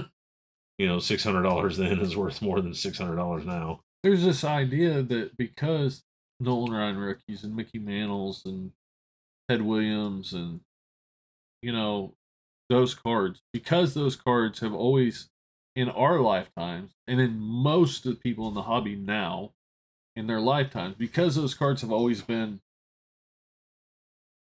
fairly valuable, like I think there's this idea that they're good investments. They've always gone up, that they're good investments, and that's just not the case. Mm-hmm. You know, I mean, I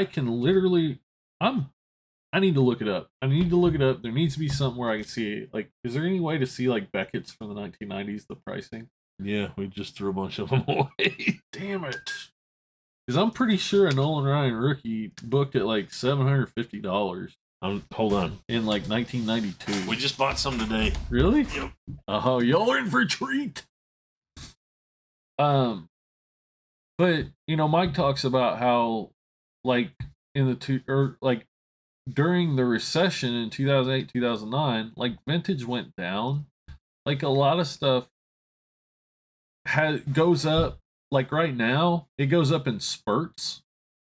But, you know, for instance, a 1952 Mickey Mantle in the 80s, you could buy them for $1,000.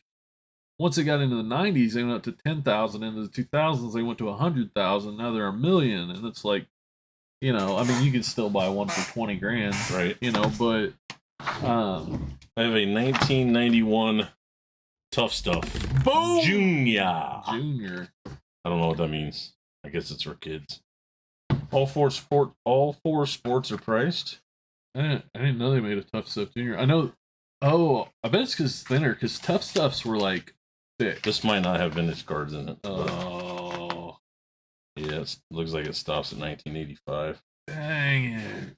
What was for instance, like a Mark McGwire 1985 Topps rookie card was $19 in the price guide. In 1992? Yeah.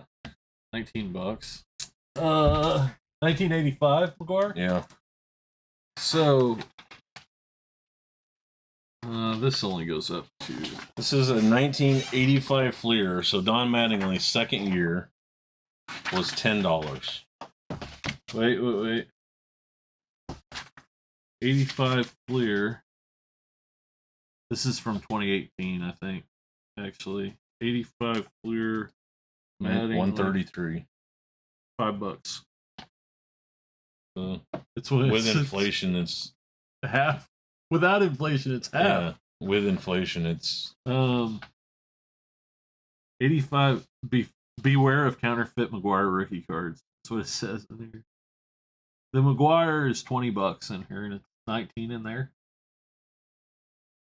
1989 Donruss King Griffey Jr. rated rookie $7.50 in 1991. 1989. $7.50 in 1981 or 1991. The upper deck King Griffey Jr. rookie card was $50. It's $8 in this price guide. The upper deck Griffey is $50. $50. 40 in this one. So that's the guy that hit. Yeah. That's the guy that had the best career out of anybody. Mm-hmm. How about... But now let's talk about, what about like a 96 Griffey refractor numbered to 100? Or 97. Well, I've got 91, so there wasn't very many inserts. No. I'm just saying, like there's a world where that card's $100 when it comes out, and then Michael Jordan rookie $340. And there's a world where, like, that card, when it comes out and it's hot, like right now, like Kabooms, you know, what people are hoping is that 30 years from now, they're the PMGs. Right. 20 years from now, they're the PMGs. Right. They're never not. won't be. They never will be. I mean, the ones numbered to 10, maybe. Yeah. Maybe. The greens or whatever. I mean, that's where they got that color from. Yeah. You know, maybe. I wouldn't put my money in them, but maybe. I mean. But the thing about the PMGs is there was nothing else like that. No. Today, there's hundreds of sets like that, insurance sets like that. Every product that did bad last year has a downtown in it, or I mean, they made downtown Donruss paper this year. Mm-hmm. They'll be downtown. There might not even be optic downtowns next year. Maybe downtowns will be in illusions or whatever. You know, I think people have this false sense that PMGs are expensive because they're cool and people decided that that's what they like, and so they're making a bet on kabooms or downtowns because that's what they think is cool. That's not completely true. Like, that's not why PMGs are valuable and like they were one of the first numbered sets. They are really cool. They're super condition sensitive. They reinvented the game at the time, and I mean, maybe the first kabooms, but not. I mean, there's PMGs from like '98 that aren't worth all that money. You know, all that much money. Yeah. I mean, the real low numbered ones are, but 99 whatever. I mean, that when they redid it in 2012, you know, those aren't worth anything. It's the first year PMG. The first time they did it that you never see. Yeah. Have you ever seen a basketball PMG come in not here? In person, no. I've never seen one. I don't think so. Not even at a show. Yeah. You know, not even a friggin' Latrell Sprewell or whatever. You know, like not. Nobody. Only certain people own those things, I think. Yeah. You know. Yeah. So. I mean, friggin', it's supply and demand. You know, but it's also, I mean, there's other factors that go into it, but I guarantee you there's 1,000 Mac Jones kabooms, if not 10,000. Like, they're still printing them. They're still printing them, or at least still distributing them. I think that's maybe a good like lookup thing. See how many Mac Jones are available. How many have sold and how many are available on eBay. I'm sure there's some that have sold more than once, but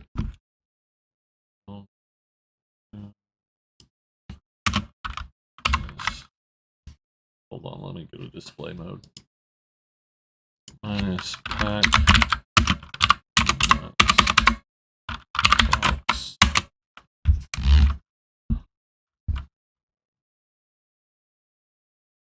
Rookie poster. Kaboom posters. So most of this search is cards. Let's say, well, okay, 40%. There's not that many actual Mac Jones Kaboom sale on here. There's 1, 2, 3. Oh, that's player of the day.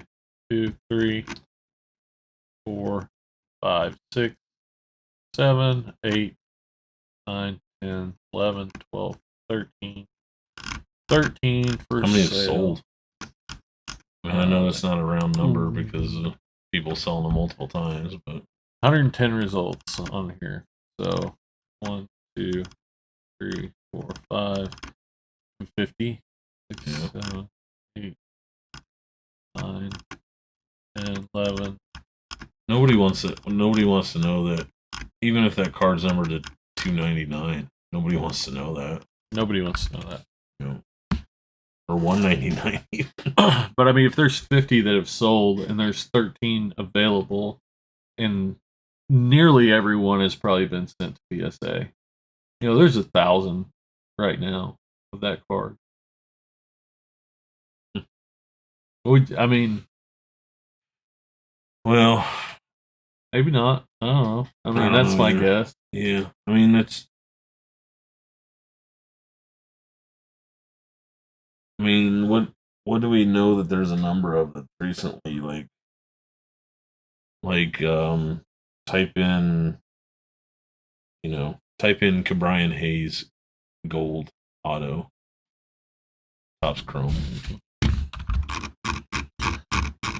That's a card that we know how many there are of. You know what I mean? Yeah. And there's probably only going to be 2 or 3. I mean, who knows? Yeah. Yeah, I think that's a tough one because... Or whatever rookie there is.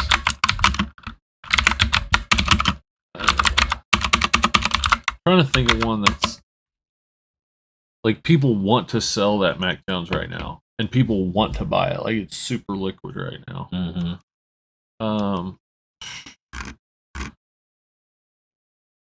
Hold on.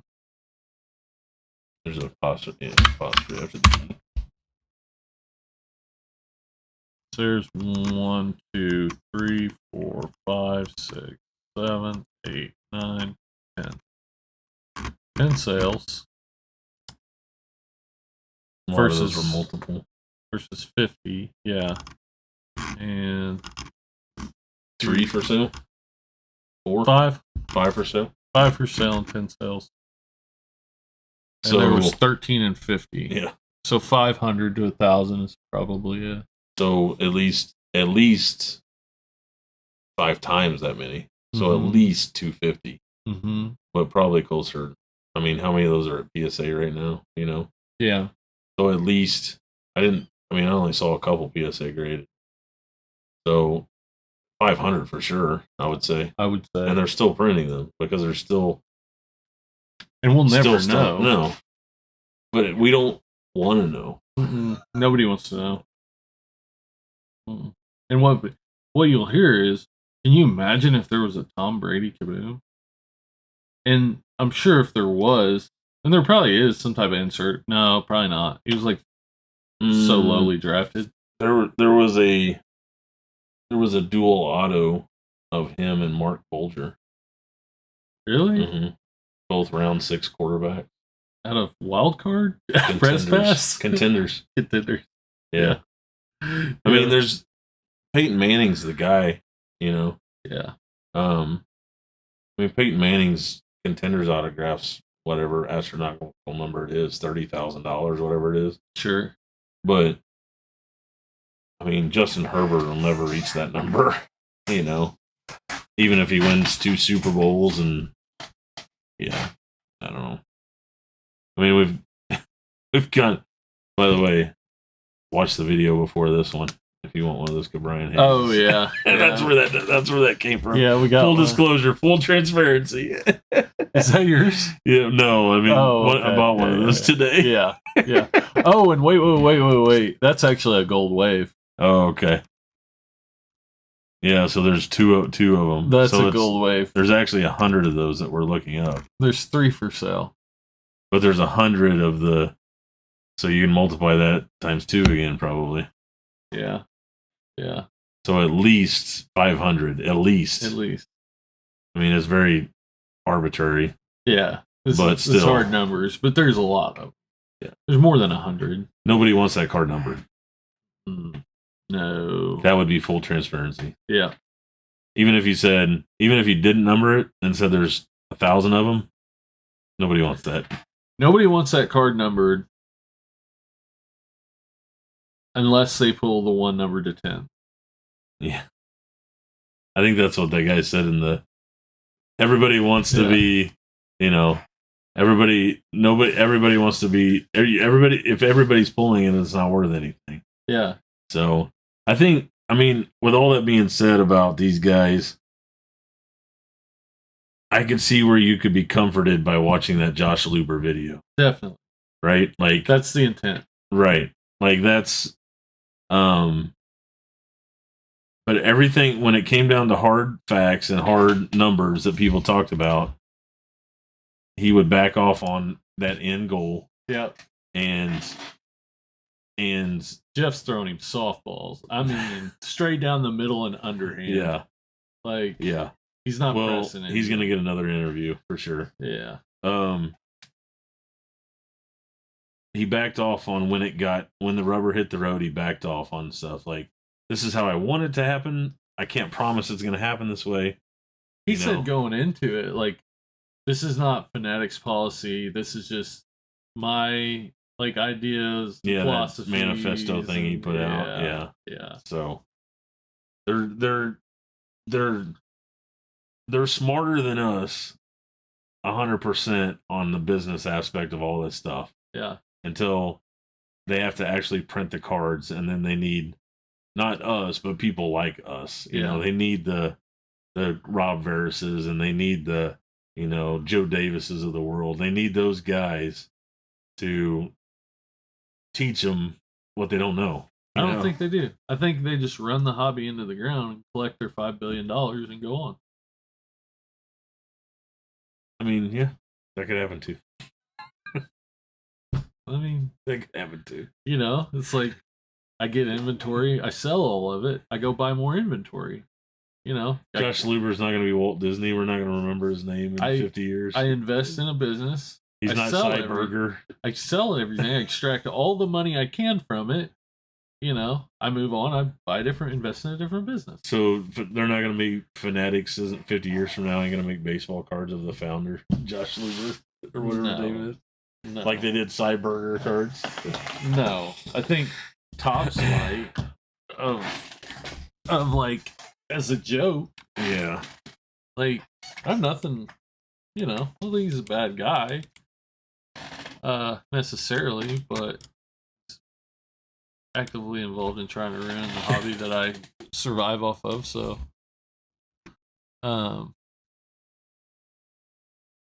yeah. There's sporting odds going on. Really? Yeah. Take it 20-1 odds. He's gonna take you up on your odds. Oh, did Connor? Yeah. Connor, what's up, Connor? I'll take it at 20-1 for. What did I give him 20-1 odds on? You were getting that. That 20-1. That they would. That the market after like Fanatics,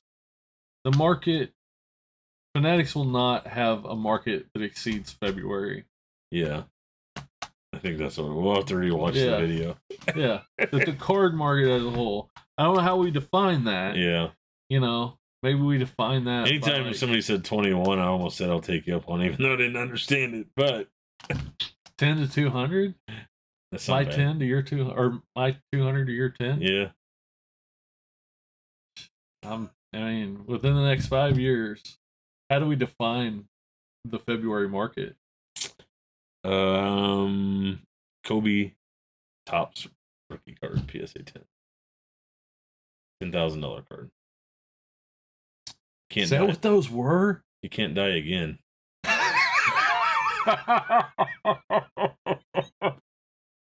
Sorry if that was too soon for anybody. Go to PSA and look. I think that was a $10,000 card. There's a Kobe documentary coming out. Oh well, there you go. But let's see. Yeah, I think that's a good.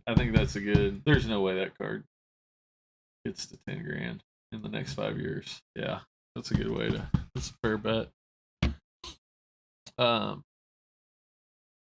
John Quinn has expressed the opinion, and we can't show it, but basically he says that as a buyer, we as a whole should send a message to Fanatics that we are a very not gently worded message. Happy with them.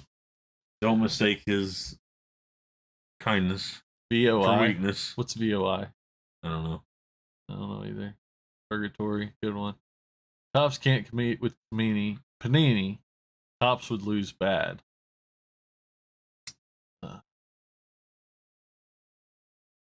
I don't think. I mean, we can all argue about semantics about crash, whatever. Like, I don't think it's gonna crash. I mean, I think the floor now is above The floor now is above the ceiling it was 3 years ago.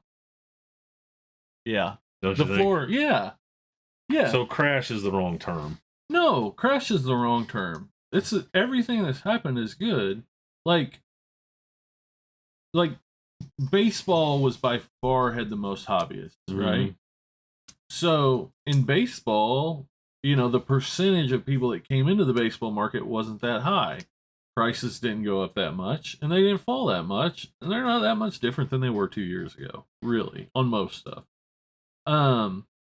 They peaked out with Luis Robert and stuff like that, but yeah, you're right. Like for baseball Chrome PSA 10s at like 300, 400. Mm-hmm. Yeah, it peaked and then it dropped, and I would say right now baseball's at number 3 in wax singles. How much like wax products that we sell? Yeah, it's number 3.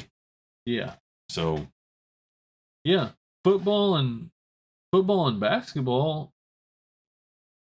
It started so low that I bet the number of collectors or the number of people that got into the football and basketball card market was triple what it was before. At least.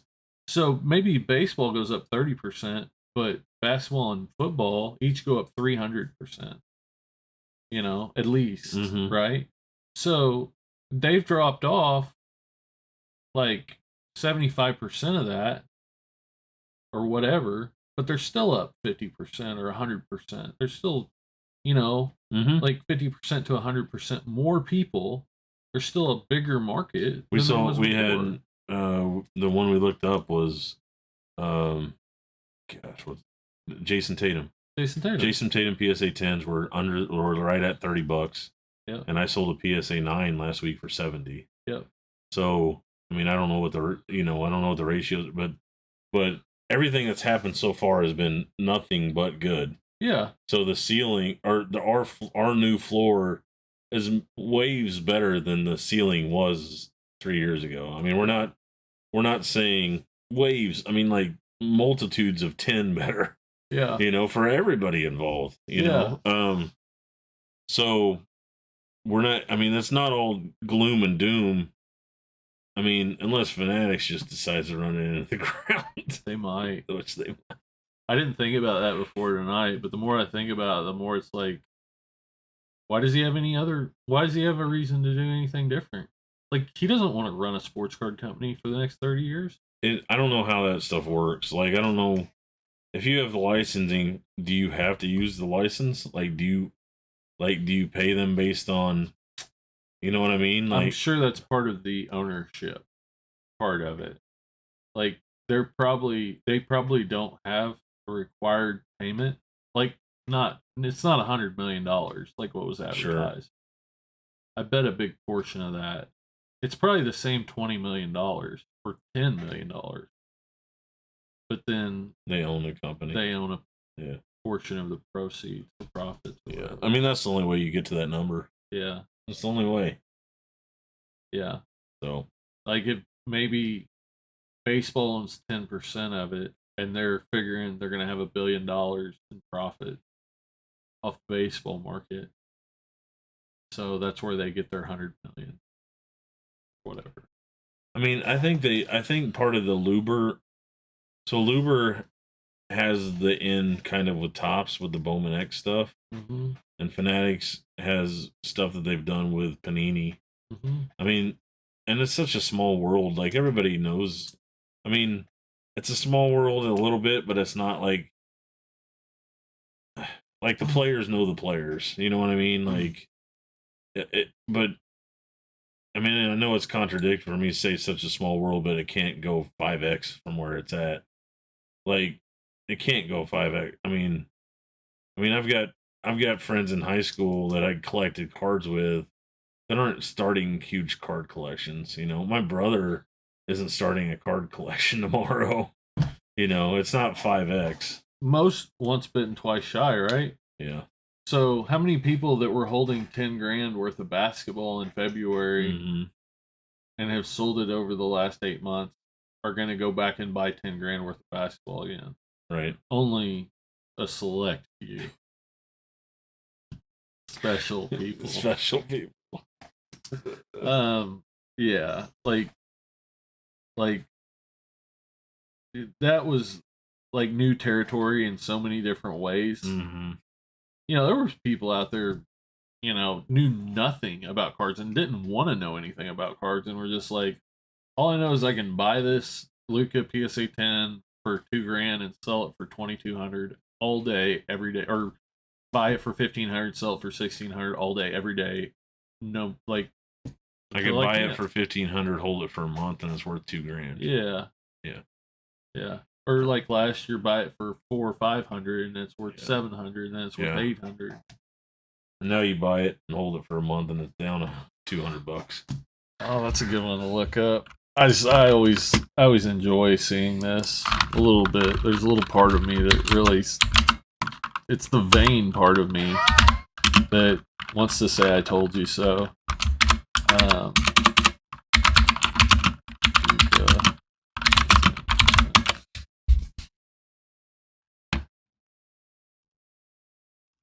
So 2018, 19, yeah. Prism Luca PSA 10. There's one. Oh, 440. 455 at auction. 500, 500. I wonder how many get added to the pop count every day of that card. You think that card's over 20,000 now? It's close. I don't Zion think so. Is, right? Because like it's gone down a lot. Isn't the Zion over 25? No, I don't think so. I don't think it's over 20 for sure. I think it's over 20. We can look it up. Cardladder.com.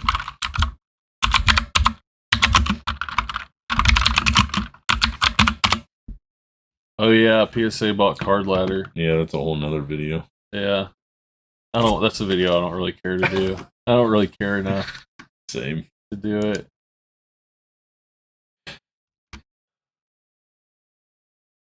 I mean, Card Ladder is just like, it's just a pricing platform, right? It's like the Beckett, online Beckett, basically. Yeah. 506,000 total graded. 500,000 2019 Prism cards graded. 500,000. 20,000 tens. 20,000. 37. So you want that card? You want to know the print run of that card? Yeah, 40,000 graded. That card peaked out at around $200 raw, and now it's 60. Was it 200 raw? Mm-hmm. Tens were like 800 and 1,000 peak, and now it's 60. You want that card numbered? You put a number on that card of 49,999. One of worth $20, if that. I mean, like, there's still a lot of raw versions of that card out there. Yeah, and sealed wax that people's kept. That too. Yeah.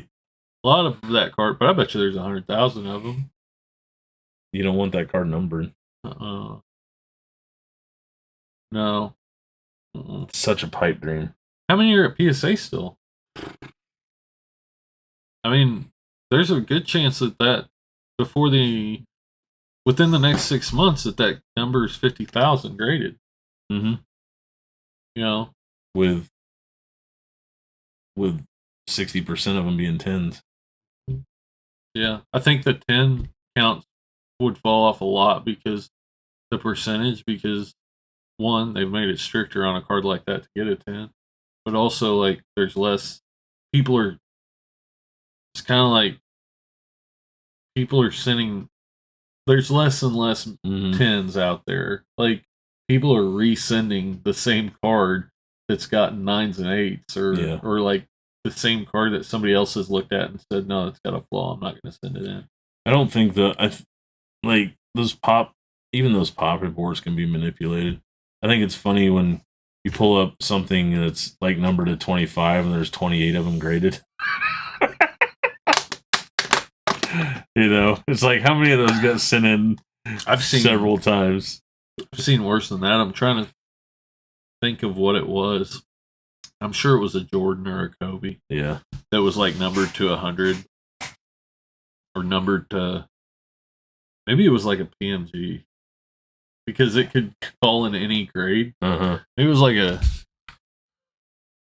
might have been like a red or green PMG. It had been graded like twice as many times as how many were out there. Right. People kept probably was PMGs. I mean, because you get a 6. Oh, is this a 6? Yeah, and you resubmit it, it gets a 7. Well, you might be talking $5,000. Yeah. Yeah. I don't know. So, come buy all your 2020 football cards at the warehouse. 1524 Northeast 96. We have Jonathan Taylor rookies out the yin game. Buy them all because there's 200 more coming next month. We dog on everything. It seems like all we do is get on here and dog on everything. But it just comes down to like we'll tell you the way we see it. Mm-hmm. That doesn't mean that there's anything wrong with this hobby. It doesn't mean that like you can't make money in this hobby. It doesn't mean that. And it's also just a snapshot of our world. Yeah. Because if you're looking at, red refractors of Jude Bellingham, yeah, we're not anywhere near the authority on that card. No. You go out there and look. We're the bulk. I mean, if you want to talk about the value of some of these bulk cards, then let's do that. Yeah. But it comes down to the masses. Like for us, we get $20 transactions 50 times a day, and I mean we're the Walmart. If you want to be buying from Tiffany and Company, they may have a different outlook on the jewelry market than Walmart does, or whatever it is. Yeah. Like we're the Costco of sports cards. Yeah. Like we're Pawn Stars, not Sotheby's. That's right. We sold $50,000 cards last week to one guy. That's not Tiffany's. Yeah. Like we have a different take on it than some other people might have. Like we're investors in the hobby, not investors in cards. Right. That's it. Right. And it's a different like I'm more invested in the hobby itself than I can't tell you if who's going to win Rookie of the Year next year. I can give you a span or whatever, but I don't tell you to listen to me to say this card's going to go up and this card's going to go down. Right. It's more of we're on the wave of the roller coaster of the entire pulse of the hobby. Yeah. Not one or two cards, Right. So hopefully that's what people can get from us. And our stuff's, our opinion's local, regional, but also like eBay's changed everything. Like I can tell you what's going on in the market. Just give me a couple hours listing and selling stuff on eBay or whatever, and bouncing around checking prices. That's the best thing for anybody. Yeah, is if you want to know what sells, go out and try to sell something. Yeah, you know what sells more now from listing 1,000 items that you've listed in the last 6 months than you knew before. You know what I mean? Yeah. Like the stuff that snaps sells immediately. Yep. Stuff that people actually collect. Right. Like I'll sell them. I don't want 100 John Morant rookies because there's 100,000 out there on eBay. Yeah. And everybody wants them if they can get them for half of what I paid for them. Right. Those are the people that want them. Right. But give me what's a perfect example? Like some of those patches and autos are perfect examples. Like a manufactured postseason patch from 2012 Topps or something like that. That Rod Woodson that you commented on sold for $25 today. I saw that. That was probably out of a $4 purchase or less. Yeah. But good luck. Was a Pro Bowl patch? Yeah. Game used Pro Bowl patch. Numbered to, I don't even know if it was numbered. But that card flies. Yeah. Give me anything like where there's 5 or less on eBay of a player that people like on a team that's popular Steelers, Cowboys, Packers, Yeah. Raiders. Yeah. Yeah. Yeah. Lakers, Knicks. Knicks do really well. Patriots. Weird ones like Sacramento Kings seem to do really well. I mean, I know they're in a high population area, but they haven't really been a very good team for a long time. But Buddy Hield stuff sells. Friggin' Brewers from baseball. Brewers. Mm-hmm. Brewers is a good one. Cardinal stuff does good. Cardinals. Yep. I mean, it's just how dedicated is your local fan base? Because I went out to North Carolina, and like it seemed to me from going around talking to them shops and stuff, like who cares about Christian McCaffrey, right? Yeah, that was the impression I got. You know, the Panthers fan base is that's what kind of scares me about Wander Franco. Actually, Tampa Bay. Nobody gives a crap about Tampa Bay Rays. Yeah, not even people in Tampa Bay. Yeah, they don't sell out postseason games. Yeah, they don't sell out postseason games. Holy smokes, dude! Yeah. It's bad. That's terrible. Well, I don't know all the ins and outs of it, but their stadium's in the wrong spot. It's crap. I mean, it's crappy stadium. Like, it's not even fun to go there, you know. So they don't even. I mean, they come close, but they don't sell them out. Huh? Yeah. So it's bad. Yeah. So it kind of worries me about Wander. I think there's enough people to carry him because I think he's going to be that good. Yeah. Gosh, he's like in February, I might put a list together of these guys are going to have breakout type seasons. You think? I think so. That'll be fun. Yeah. I've never done it before. We can go back and revisit and see if we get to 10,000 likes. See if you were right or wrong. Yeah, let's do it. I'm in. All right. Preseason baseball if we have a season. Yeah, if we have a season. If there's another season. I like that. I'll give some picks. All right. I'll give some picks. What was I thinking of earlier? Pretty hot take. I don't remember now. I've gone cross-eyed. Rewatch the video. Yeah, for sure. We better check those comments. Hot take: Robinson Cano makes the Hall of Fame. That's not a hot take. That's a given. Hot take: he's gonna have 3,000 hits. Hot take: Adrian Beltre makes the Hall of Fame with 4 All-Stars and 3,000 hits. 94 WAR. 94 WAR. Yeah. Hot take. Hot take. What's the other one we were talking about the other day? It's Cano. Oh, Stanton. Giancarlo Stanton. Lock. He's very close to being a lock for the Hall of Fame. Insane. Yeah. The guy did not. I'm like, what are you smoking? He showed me. Let me pull up Giancarlo. 350 homers already. You don't need to see this. He's 26, 27? Yeah, if y'all are still here, I don't know how old he is. You need to see this because it's kind of crazy. He's probably 31. 31 with 350 homers, 347, I think it was.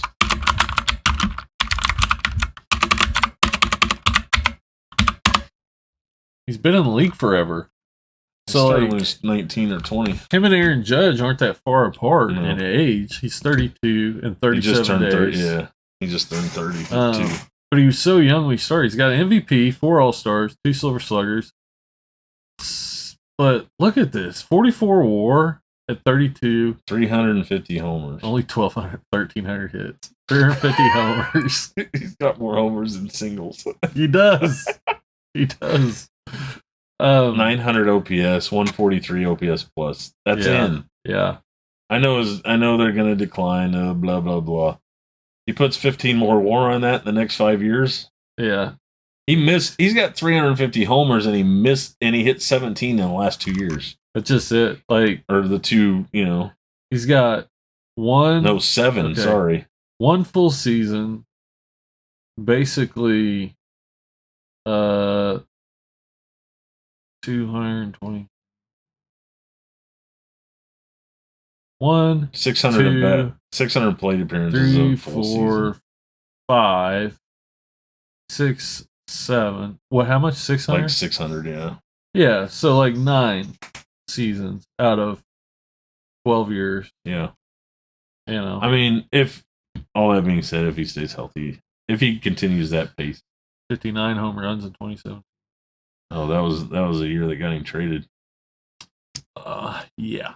Because I say that because partially. Was it his contract year? No, he signed a 13-year deal before that, Mm. and that's when it kicked in. So then the Marlins traded him.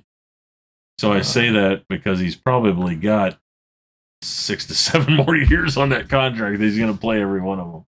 Yeah, for sure. So you had 15 to 20, you had 20 WAR to that, and he's at 67. He's in. He's a lock. Yeah. 64 or whatever. Yeah. He only had 3 WAR this year. But he only needs. Yeah, if he's got 60, if he's got 65, he gets 20 WAR. Yeah, but and 500 and 900 runs. OPS. That's the top. That's in the top 50 all time. Yeah. Probably. Yeah. He's in. I'm with you. Yeah. That's a hot take. That's a Hall of Fame hot take. For me, he might be. I mean, I didn't look this up. He might be the next guy to. Wait, I have to look that up. I was going to say he might be the next guy to 500 home. I mean, let's look it up. Active home run leaders. Everybody that stays till 11 o'clock gets this type of video. That's right. This is what you get for hanging around. Or for watching all the way to the end. All 4 of you. Yeah, right. Active leaders and records for home runs. I think he's 4th. He is. Oh, well, that's not such a hot take then. Nelson Cruz isn't getting there. Nelson Cruz. I don't think he's getting there. No, he needs 51 and he's 40? Yeah. Maybe. He's going to play 2 more years? I guess, maybe. I mean, he did pretty well this year, right? Yeah. As a DH, maybe. So, Cano. He's not getting there. Votto's not getting there. Upton's not getting there. Right. Joey Votto's 37? Whoa. I did not think that was the case. Guaranteed Hall of Famer. Joey Votto? Yeah. Mike Trout might catch him. And the only reason I say that is because he might play more games faster. He'll only be 37 behind. Stanton? Yeah. Yeah. He's 37 behind. If Stanton plays 4 more healthy years, he's there. Yeah. If Trout plays 5 years in the time it takes Stanton to play 4 healthy years, then he's there. Yeah. And I mean 6 maybe. Trout could retool his game with his age and hit 50 or 60. He's capable of that. Yeah. Yeah. I mean 311 years at age 29. So he missed the entire season. So say 10 years, it's 31 a year. I mean, it's going to take him another, 7 years to get there? 6 years? I mean, there's an argument, right? I mean, I think the argument is... He'll have 500 home runs at 35. Yeah. And I think the argument is expressed in who baseball teams buy. So there's the argument that home runs and walks are more important than hits. Right? Because there's so many 3 outcome guys. I would agree that's the way baseball is playing it, yes. That's what baseball is saying. Yeah. They are voting with their money saying that 3 true outcome guys are more important than your everyday hit guys. Mm-hmm. 50 home runs and a 240 average with 80 walks is more important than, Josh Donaldson keeps getting jobs. Yeah. 1 year, $25 million contracts. Yeah. Yeah. Right? And he's the guy that, he's the most outspoken about it. So, yeah. I think it's funny Chris Davis is still active. So he's not getting to 300.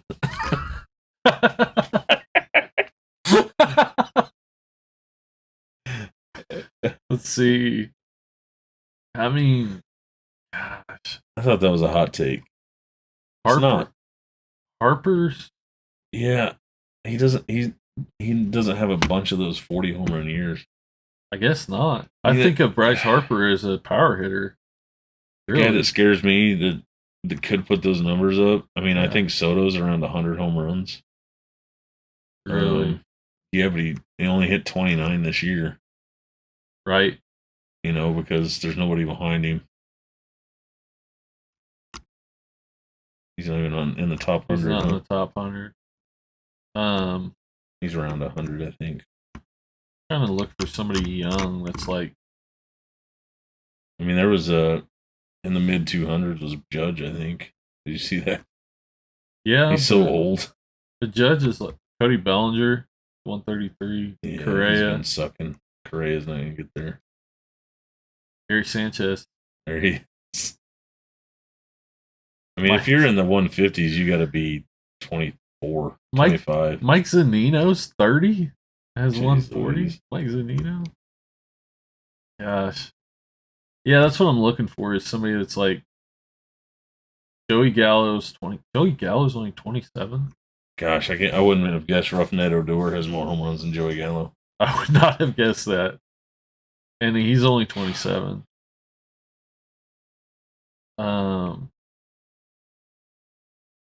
Yeah, Jose Ramirez is only 28. Mm-hmm. Castellanos is 29. These are guys that are all like Chris Bryant. I would expect him to be about 29, but He went to college and then got stuck in the minors for 2 years too. Mookie is 28, 178. I don't think so. You don't think he'll get to? He's not getting to 5. He didn't hit. No.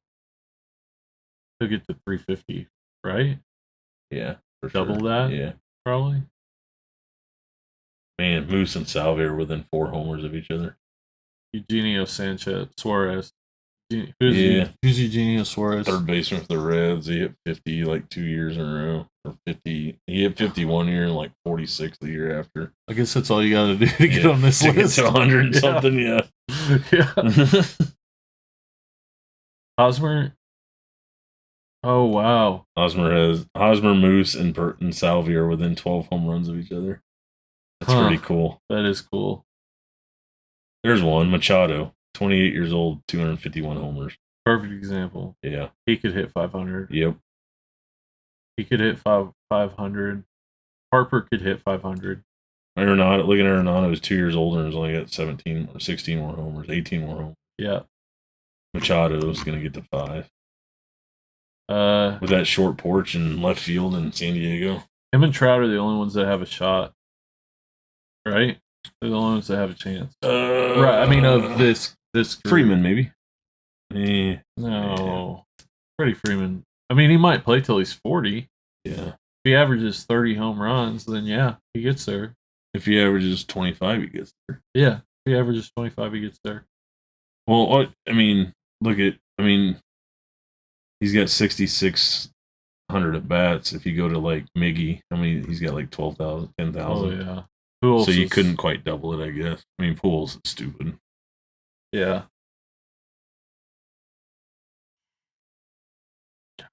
I mean, 11,000 at bats. It took him 11,000 at bats to get to 500 homers. Yeah. So if you just do the math. Yeah. I mean, look at Trout. Half as many at plate appearances, and he's going to on pace for 620 homers in that time. I mean, Chris Davis is 6 years older, but he's got less plate appearances than Trout. 15 less home runs. Yeah. What happened to him? Sucks. I know. What happened to him? Just signed a big contract. He hit 50 home runs 2 years, or at least 1 year. And then they signed him that huge 7-year and 175 or whatever it was. And then he's like, I'm done. Yeah. Guaranteed I money. think so. Started swinging at everything. He's still getting paid. That's why he's active. I'm gonna hang out with my kids. He can't retire. That's that Albert Bell rule right there. Yeah. Like, you get injured, but you're not going to retire, because if you don't retire and you're not playing, the insurance takes care of it instead of the team. Yeah. So you can't retire. We'll pay you not to retire. That's what Chris Davis is.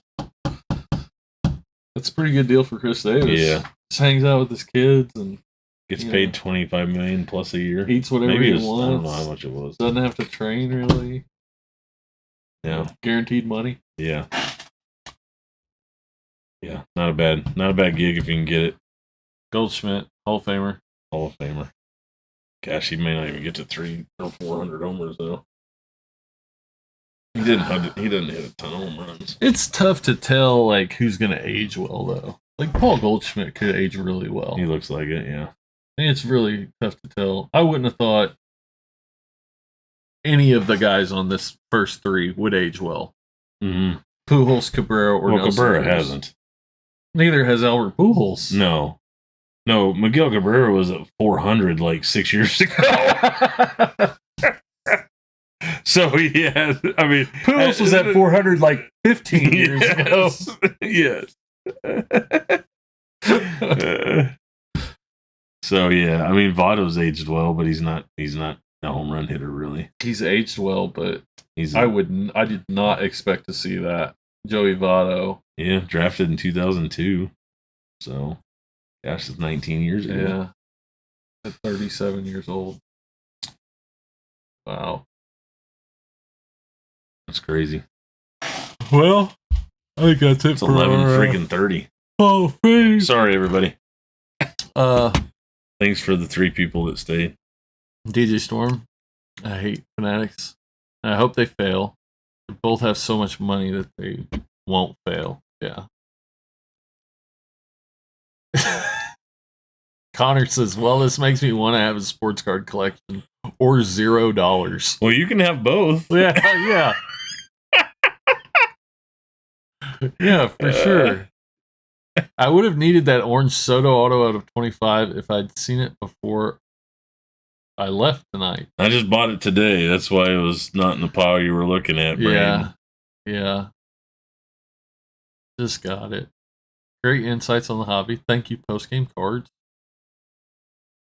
There was a crazy fire in Independence earlier. Maybe that's part of what we were smelling. Postgame Cards. I'm in Minnesota. We had 10 inches of snow last Friday and took cover for a tornado warning at 8:30 tonight. Came upstairs to watch YouTube Gold. Like that. A surfer. Hello.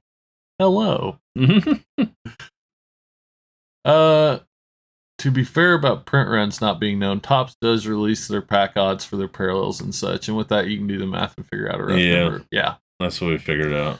Yeah. People don't want to know that. Mm-hmm. That's how we got 1 million Topps Chrome cards. Yeah. Yeah, people don't want it. Like, people aren't going to spend as much money if they on Topps Chrome, if Topps came out and said, there's 1 million of each card in this set. I guess there's a difference between transparency and advertising your transparency. Yeah. Like, there's all kinds of crap that gets put in one of those stock reports that nobody ever reads. Right. But it's there. We told everybody, Maybe that's part of what they do. Yeah. I might have to dig into some of that. Yeah. That'd be interesting. They'd be looking at it. They don't have filings, though. Topps doesn't have filings. They would have if they'd become public. That's what we were talking about. Yeah. That would be so cool. That would have been. They would have had to come up with all that stuff, probably. Yeah. Mr. Wonderful. I like that name. I think the majority of people want a complete transparency on print runs. It's just reinsurance that people aren't wasting their money and time. That's an interesting way to put it because I think that there's a higher way to get reassurance if you look it up on eBay and it has value. That's like going to a casino and saying, I want to know the odds so that I know that I'm not wasting my money and time. The 98% payback in slots. Exactly. Yes, exactly. It's lower than that. 93, whatever it is. Yeah. But people know that number. Yeah. Like, you can tell them 100,000 times. A slot machine pays out 93, 95%. Over your lifetime, you are guaranteed to lose money. And they will still keep pulling that handle. Yeah. They will still keep jerking that one-armed bandit. Yeah. Late night on the podcast. Yeah. What's up, Clayton? That is a cool card. Clayton! Michael Yogo. I think that's Yagubian? wrong. Ugubian? I don't know who that is. That's don't lie. It's true. Have you guys opened up any Illusions basketball? My God, is that product bad? We have not. When you make the same for that. When you make the same product 3 years in a row and you just make more of it, like, yeah. Number 99. I don't get that. Why should I know what that is? Aisha? Oh, maybe she texted me earlier. Oh.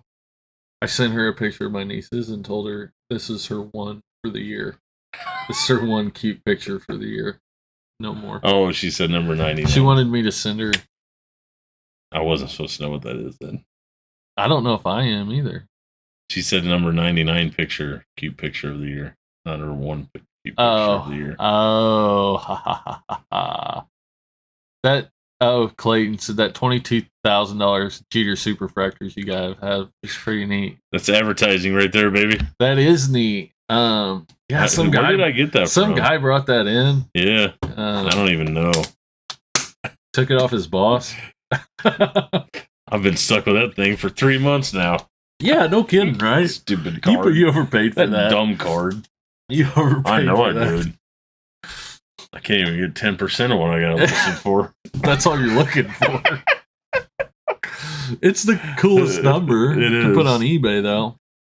We have a theory that people either look at, Mike has a theory. Mm-hmm. People either look at the lowest price card or the highest price card. Yeah. So the theory is, and it worked on lower level stuff. I haven't tried it on higher level stuff. Like if you're way too priced over the market, it doesn't work. But there's a lot of cards that comp between $2 and $10 on a regular basis. So my theory when I was listing these type of cards was even if it comps at $2, you list it at $9.99 or best offer, and let somebody make the best offer. So eBay search, you can't search in the middle. You don't want to be the lowest. There's no point in listing those cards and starting them at $1.99 because the last one sold for $2. You can't make any money doing that. Mm-hmm. You want to sell them for $4, $5, $6. And if somebody came in and gave me offers for multiple cards at $3 and I made a $40 sale out of it, then I would probably take the $3 on some of those cards that I had listed at $9.99. But the issue was, if you listed them, if they comp between $2 and $10, and there's that ladder, and you list them at $4.99, the way to eBay search is lowest first or highest first. Those are the two searches. Yeah. So my idea was, if I was the highest one on it, but it wasn't so astronomical that it was dumb, I didn't put $100 on everything. Yeah. If I was the highest, that's better to be at the top of one search than the middle of both searches. Yeah. So at least I was the top of one search, and it was a best offer. So somebody might give me, most of those cards listed at $9.99, they have comps from 2 to 10. If you offer me $5 and I paid $2 for them, I'm taking it. Yeah. I don't know that it works with if you multiply that by 10 and scale it up. Yeah. It doesn't work if there's no cards that comp between 20 and 100 regular basis. You know what I mean? Right. So it's just that little window that there's such variations between shipping, free shipping, all that stuff. So the way to sell cheaper cards is to be the highest price of them. Yeah. If that makes any sense. Yeah. It didn't at first when you told me about it until you told me about, because I never search lowest or highest price. I search, no, I guess I do. I search lowest. Mm-hmm. If I search lowest. Or normally ending soonest on auctions or newly listed. But whether you do ending soonest or newly listed, or if you're doing a buy it now search, you do highest or lowest. But like you were saying, some people just search Roger Clemens game use. Mm-hmm. So I've bought tons of Salvador Perez game use jerseys, and I'll list, I'll go highest first sometimes to see what the coolest ones are. Mm-hmm. but then I do lowest first and start buying from the bottom. Yeah. So, I mean, I'll look at the cool ones. Yeah. So like I said, I'd rather be on when it comes to cards that cheap. I'd rather be at the top of one list than the middle of both of them. Yeah. They won't none of them will be seen. I mean, if I'm at $4.99 and somebody offers me $3, I'm going to take it. But if I'm at $9.99 and somebody offers me $3, I'm going to take it. Yeah. I mean, on multiple cards or whatever it is. And if you're at $4.99, there's no chance somebody offers you $6. Right. 0 chance. I mean, people. If the way I have shipping set up is it's $3.99 no matter how much you win. I mean, if you win 20 items, it's going to cost me more than $4 to ship. Yeah. I'll make it up on the purchase itself. Yeah. But the way I'm going to make it up on the purchase itself is because that person doesn't have to pay $4 shipping on each one of these items they bought. So that only really helps. It doesn't help if you have 28 listings. Yeah. It's only going to work if you had several hundred or thousands of listings. I didn't start getting multiple orders until I got over 500. Mm-hmm. Like, I didn't start getting more than like 2 or 3. Mm-hmm. I still don't get that often, get 10 or 20 cards, but I do get them. When I had 8,000, actual listings and 14,000 cards listed, there would be times that, because you can only do 40 items in an invoice. So there would be times I would have to send multiple invoices of 40 plus cards that people would buy, make offers on, and buy. Yeah. So, I mean, not a lot of people want to list that stuff. Yeah. I mean, that's a good way to get, it's a really good way to get into the hobby and start making money on stuff you don't care about. And a lot of people, yeah, and you can buy it cheap. All right. Like, people don't want, like, if it doesn't sell for more, most people, if it doesn't sell for more than $10, they're not listing it. Most people out there, and a lot of people don't even list stuff, period. Yeah. Even people that go to shows don't list stuff. Right. So. We went through that 13 episodes ago, bro. Probably. Episode 1. We have a huge new audience, though. Minute 15. We should Wonderful. Oh, listen. Wins above replacement is a stupid stat. I judge a player mostly by on base plus slugging. I'm on Mr. Wonderful side, but that's not how it's done anymore. Carlos Correa led the American League in WAR. Yeah. At 6.1, and that basically you're talking about offensive WAR. Yeah. Those numbers are pretty simultaneous. They're pretty much together. He's down like 130 something. Yeah, if you have an OPS, if you have a high OPS, you're going to have a high offensive WAR. And offensive WAR makes up most. Go down a little bit. Oh, sorry. What? Go down. Jorge Soler has 121 career homers at age 29. He had 48 of them in one season. How's that possible? Because he sucked. How did he get so much better so quickly? I don't want to talk about it. He's so athletic.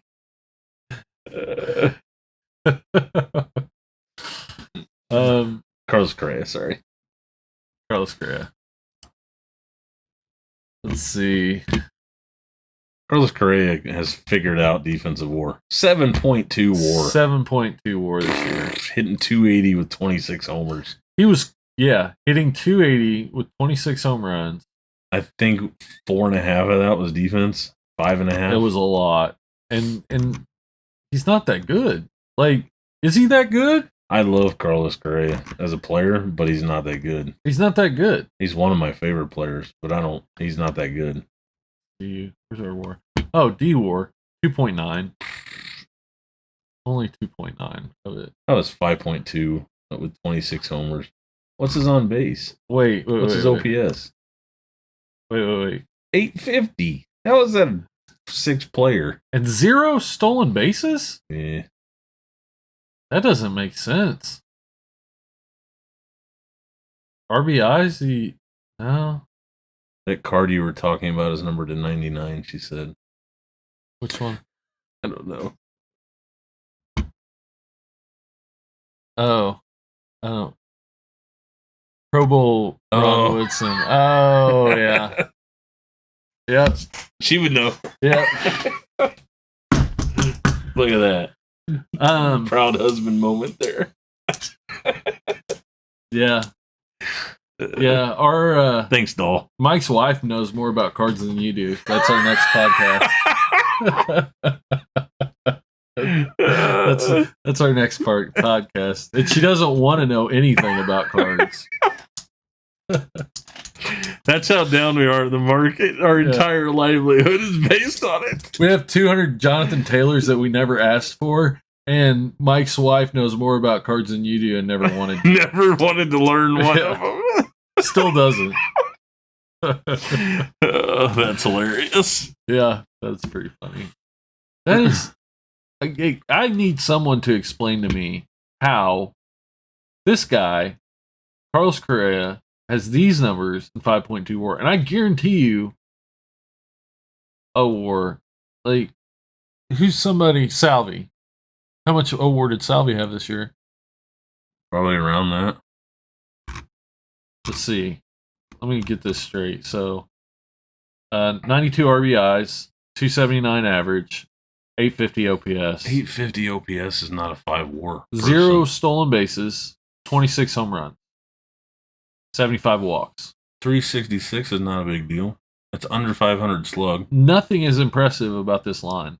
Like 300, 400, 500 is an MVP candidate. And he didn't reach any of those. No. 5.2 WAR. 5.2 and 2.9 D WAR. Okay, so... Heck, we must be using the wrong... What did Stanton have? Because that's 8.1. He was at 7.1. We must be using the wrong WAR. Stanton had 3.1 WAR total. Yeah, his defense might be negative, though. Yeah, it might be. It is negative it 1. Is negative 1. But he had 4.1 then. Yeah. WAR. Well, let's see what exactly it was. 3.1 WAR. Yeah, I think they used a different WAR for the Baseball Reference. Yeah. Reference WAR. Do they? Yeah. I wonder why Correa's was 7.1 and it adds up to 8.1 then. I don't know. But they're saying Stanton's got Clayton. I think Clayton just volunteered to run the 11 to 7 shift. Oh, did he? It gets real slow around 3 a.m. Clayton. Yeah. It's freaking 11:40 and we're still here talking about WAR. We can get Josh to come in at like 8 a.m. Yeah, he's up at 5. Yeah, we could do it. We could do that for sure. Hire some gal to cook in the you put a little kitchen in back here. If we just had another room full of a room we could turn into. If there was just some way that we could add on. If there was just some fake wall we could bust down. Like 1,000 square feet. Yeah. Wonder what we could do with that. WAR is relative to each position. Yeah, that's true. I know, but my gosh. You're telling me there's not very many. I mean, I know it's a replacement level player, but how many great shortstops are there? Yeah. You know? Like the average shortstop's a lot better hitter than it was 20 years ago. Yeah. The replacement level. At shortstop. How much does a replacement level outfielder, how much better of a hitter is a replacement level outfielder compared to a replacement level shortstop? Yeah. This is where the problem with WAR comes in, is it feels like, I don't think it's necessarily true, but it feels like they make it unnecessarily complicated. They make it to where there's no way you could actually know. I mean, right. I mean, what he's saying is my argument the entire time with Whit Merrifield. Mm-hmm. Like, if you take Whit Merrifield and plunk him down at second base, he's so much more valuable than if you stick him in right field. according to WAR. According to yes, but that makes my argument of that but it doesn't change who Whit Merrifield is. Right. You know,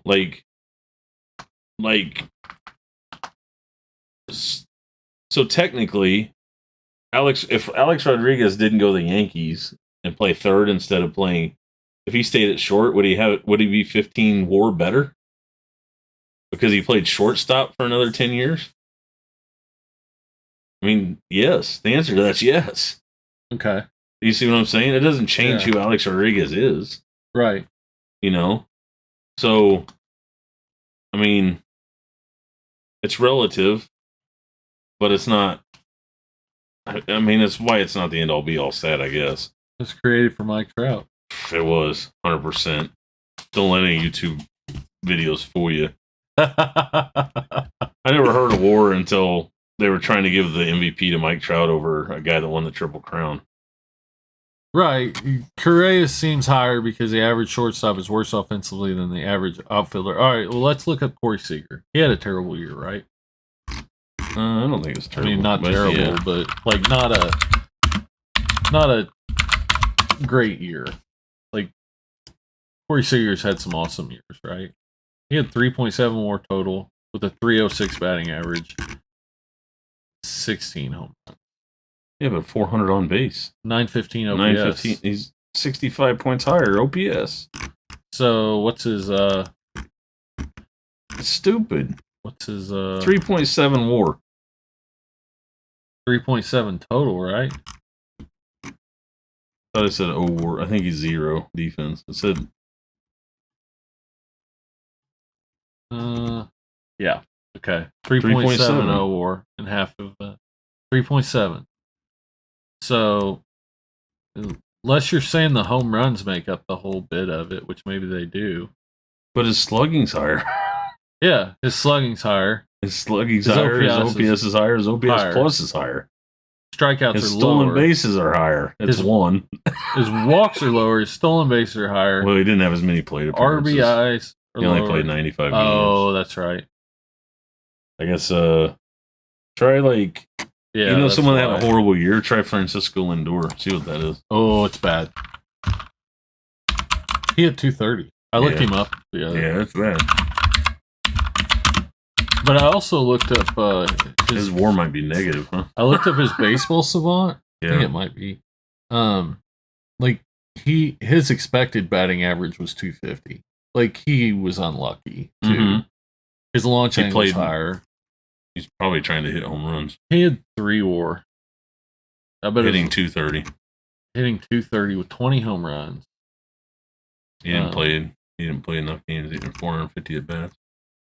How much of his defense though? 125 games. Oh, okay. So 734 OPS, 100 OPS plus, 20 home runs, 58 walks, 96 strikeouts. So his offensive WAR should be 0. 10 stolen bases. I mean, 20 home runs for a shortstop is pretty good, I guess. His WAR is 2.7. Carlos Correa is twice that. Twice that, 5.2. This doesn't make any sense. Those numbers have to be wrong. He hit 6 more home runs and has a 100 points OPS. Who's the best hitting shortstop this year? Fernando Tatis? But he wasn't shortstop the whole year. Right. Who's the best hitting shortstop besides Carlos Correa?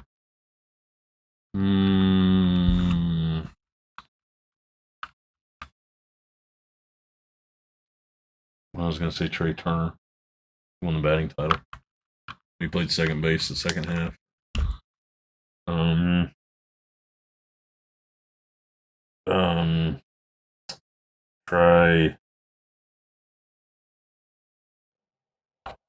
Trying to think of an average shortstop too. Oh shit. Played well. Oh, Xander Bogaerts. 5.9 WAR this year. 298 batting average, 29 home runs. 123 OPS plus. His OPS is a little lower, I think, than Correa's. Correa's was 850. He had 25 stolen bases, 102 RBIs. Bo Bichette played his ass off this year. More homers. Yeah. What's his offensive WAR? 5.7. So it's higher. What was Correa's 5.2? Mm-hmm. Yeah, it is higher. It is higher. Best, this says his D WAR's 1, so his total WAR should be 6. I think that number up there is offensive WAR. It's been offensive WAR for everybody. Okay, yeah, or close to it. 5.9. Yeah, that's what I'm saying. I don't think that number is weird. Yeah, it's not O WAR plus D WAR. Yeah. So maybe it's like there's a break-off point where you get past a certain number and it goes way up. I don't know. Yeah, for shortstop. Like, once you're better than the average hitting shortstop, once you're so much better than the next guy, because like Bo Bichette and Carlos Correa are way better. It's just, yeah. But it's just, okay, so the stat's flawed for so many reasons. Yeah. But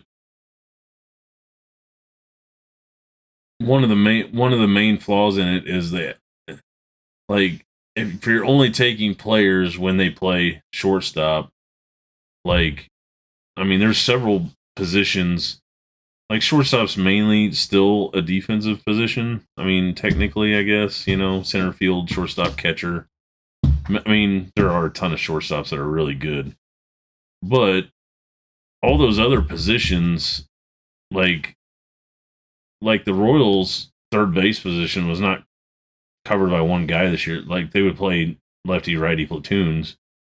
So you see, I mean, the average Major League third baseman's total went up because the Royals are platooning.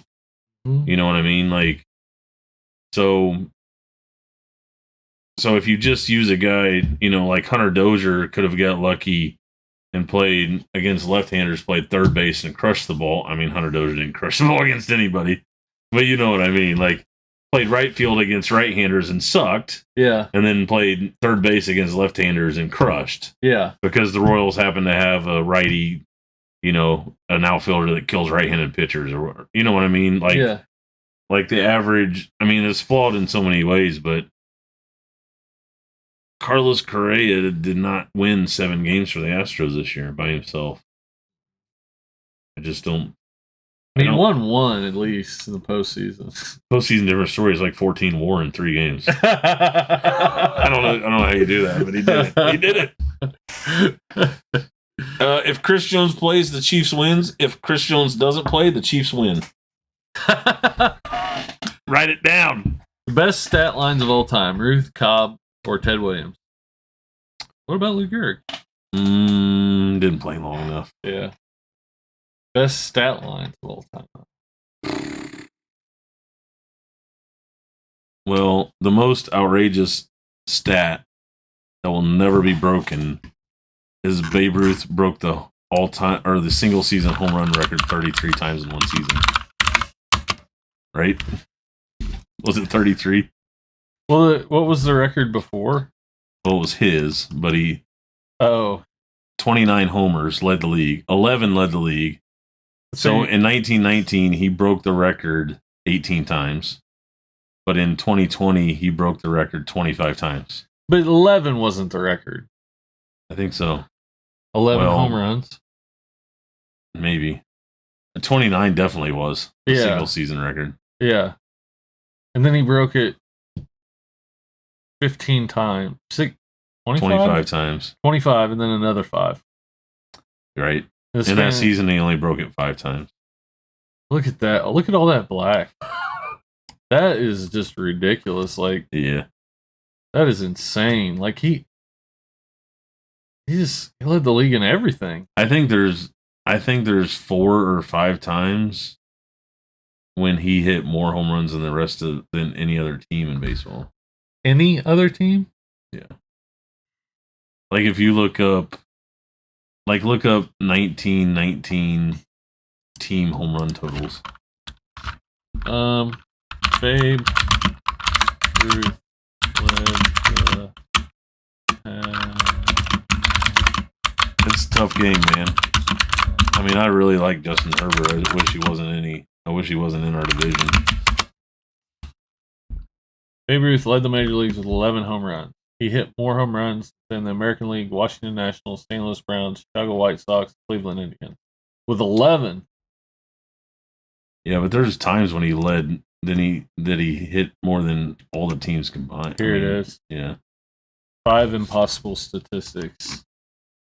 Babe Ruth hits more home runs than any other team twice.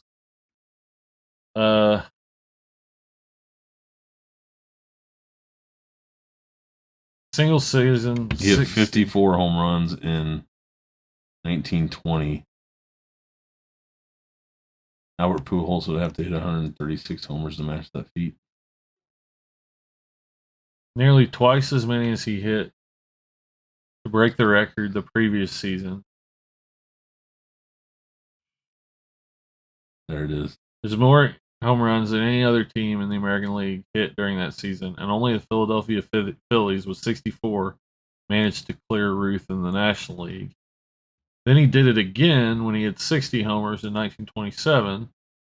This one wasn't quite as impressive, as the rest of the Yankees would have out-homered him on the season, but it was still amazing. It's hard to impress to find an example in sports where one player so outdistanced competition in 20 and 27. Yeah. So that's pretty impressive. That's really impressive. Ted Williams is the best, I think, the best hitter ever.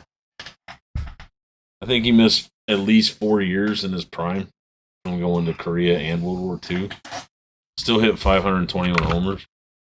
I mean, it's hard to say the best hitter in all time didn't have 3,000 hits, but he just didn't have the plate appearances.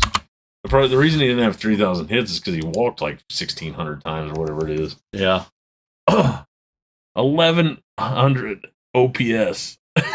One lifetime. Career OPS of 1,100. 191 OPS plus. 122 WAR in... Oh, he did play forever though, didn't he? That doesn't matter with that. I mean, that's actually more impressive. Yeah. He hit 1,000 OPS almost when he every was season. 41. He had 11, almost 1,100 OPS when he was 41. Yeah. 482 lifetime on base is the highest ever. Oh, is that what that? Yeah, the yellow. 482 lifetime on base. 48% of the time you came to the plate, you got on base. Every other time. Stupid. I can't believe 191's not the all-time OPS plus. Who is it, Ruth? Gotta be, doesn't it? He's twice as good as the average Major League ball player. Wait, this isn't right. That is right. He averaged 143 walks per 162. 162 games. That's how you get a 500 OPS or on base. Holy crap.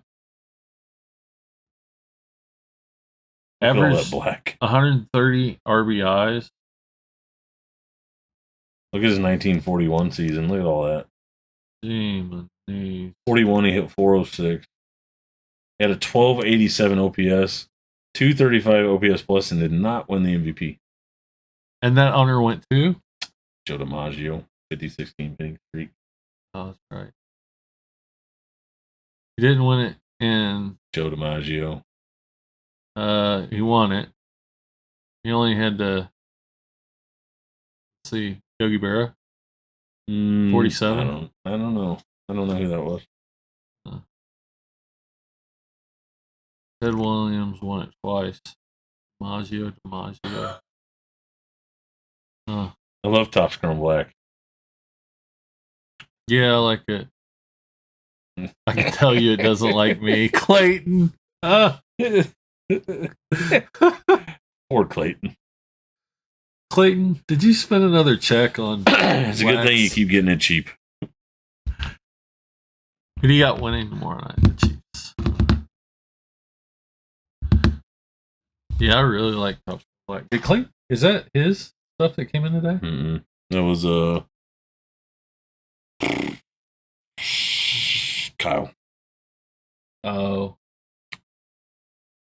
It was a Nick Madrigal. Nick Madrigal client auto and Jason or Jared Kalenic black to 199. They were pretty. I mean, that's a pretty good pack, I guess. I don't know how much they are. I mean, that seems like that Kalenic's worth Kalenic. If he gets good enough, we'll have to learn his name. It seems like that card's worth a lot for being 1 to 199. Yeah, I mean, it's kind of new. Oh, is that part of it? Yeah, I think so. Like a Topps Chrome refractor to 199 Kalenic would be, Yeah, 50, 60 bucks. Yeah. I have a triple threads auto of him that when it came out was 150 and now it's down to like 60 bucks. Number 199. So yeah, it's an auto. Yeah. Dude, that's a 3-hour podcast right there. You're right. It is. We talked a lot. Everybody go back and rewatch it right now. Guys, thank you very much. 3 a.m. Thank you very much. If you're in the Kansas City area, please visit the warehouse on 1524 Northeast 96th Street, Suite D. There's nobody watching. In Liberty, Missouri, 64068. 8163. We forgot to put the city on there. Liberty, Missouri. Yeah. It's because it's sitting out in front of the Liberty, Missouri. Yeah, you're literally got to be in Liberty, Missouri to see that sign. If not, check out the link. If you're not in the Kansas City area, feel free to check out the links to eBay store, Facebook, in the description below. Everyone have a wonderful evening. Good night, babe. We'll catch Love you. What do you call a pile of cats? A meow.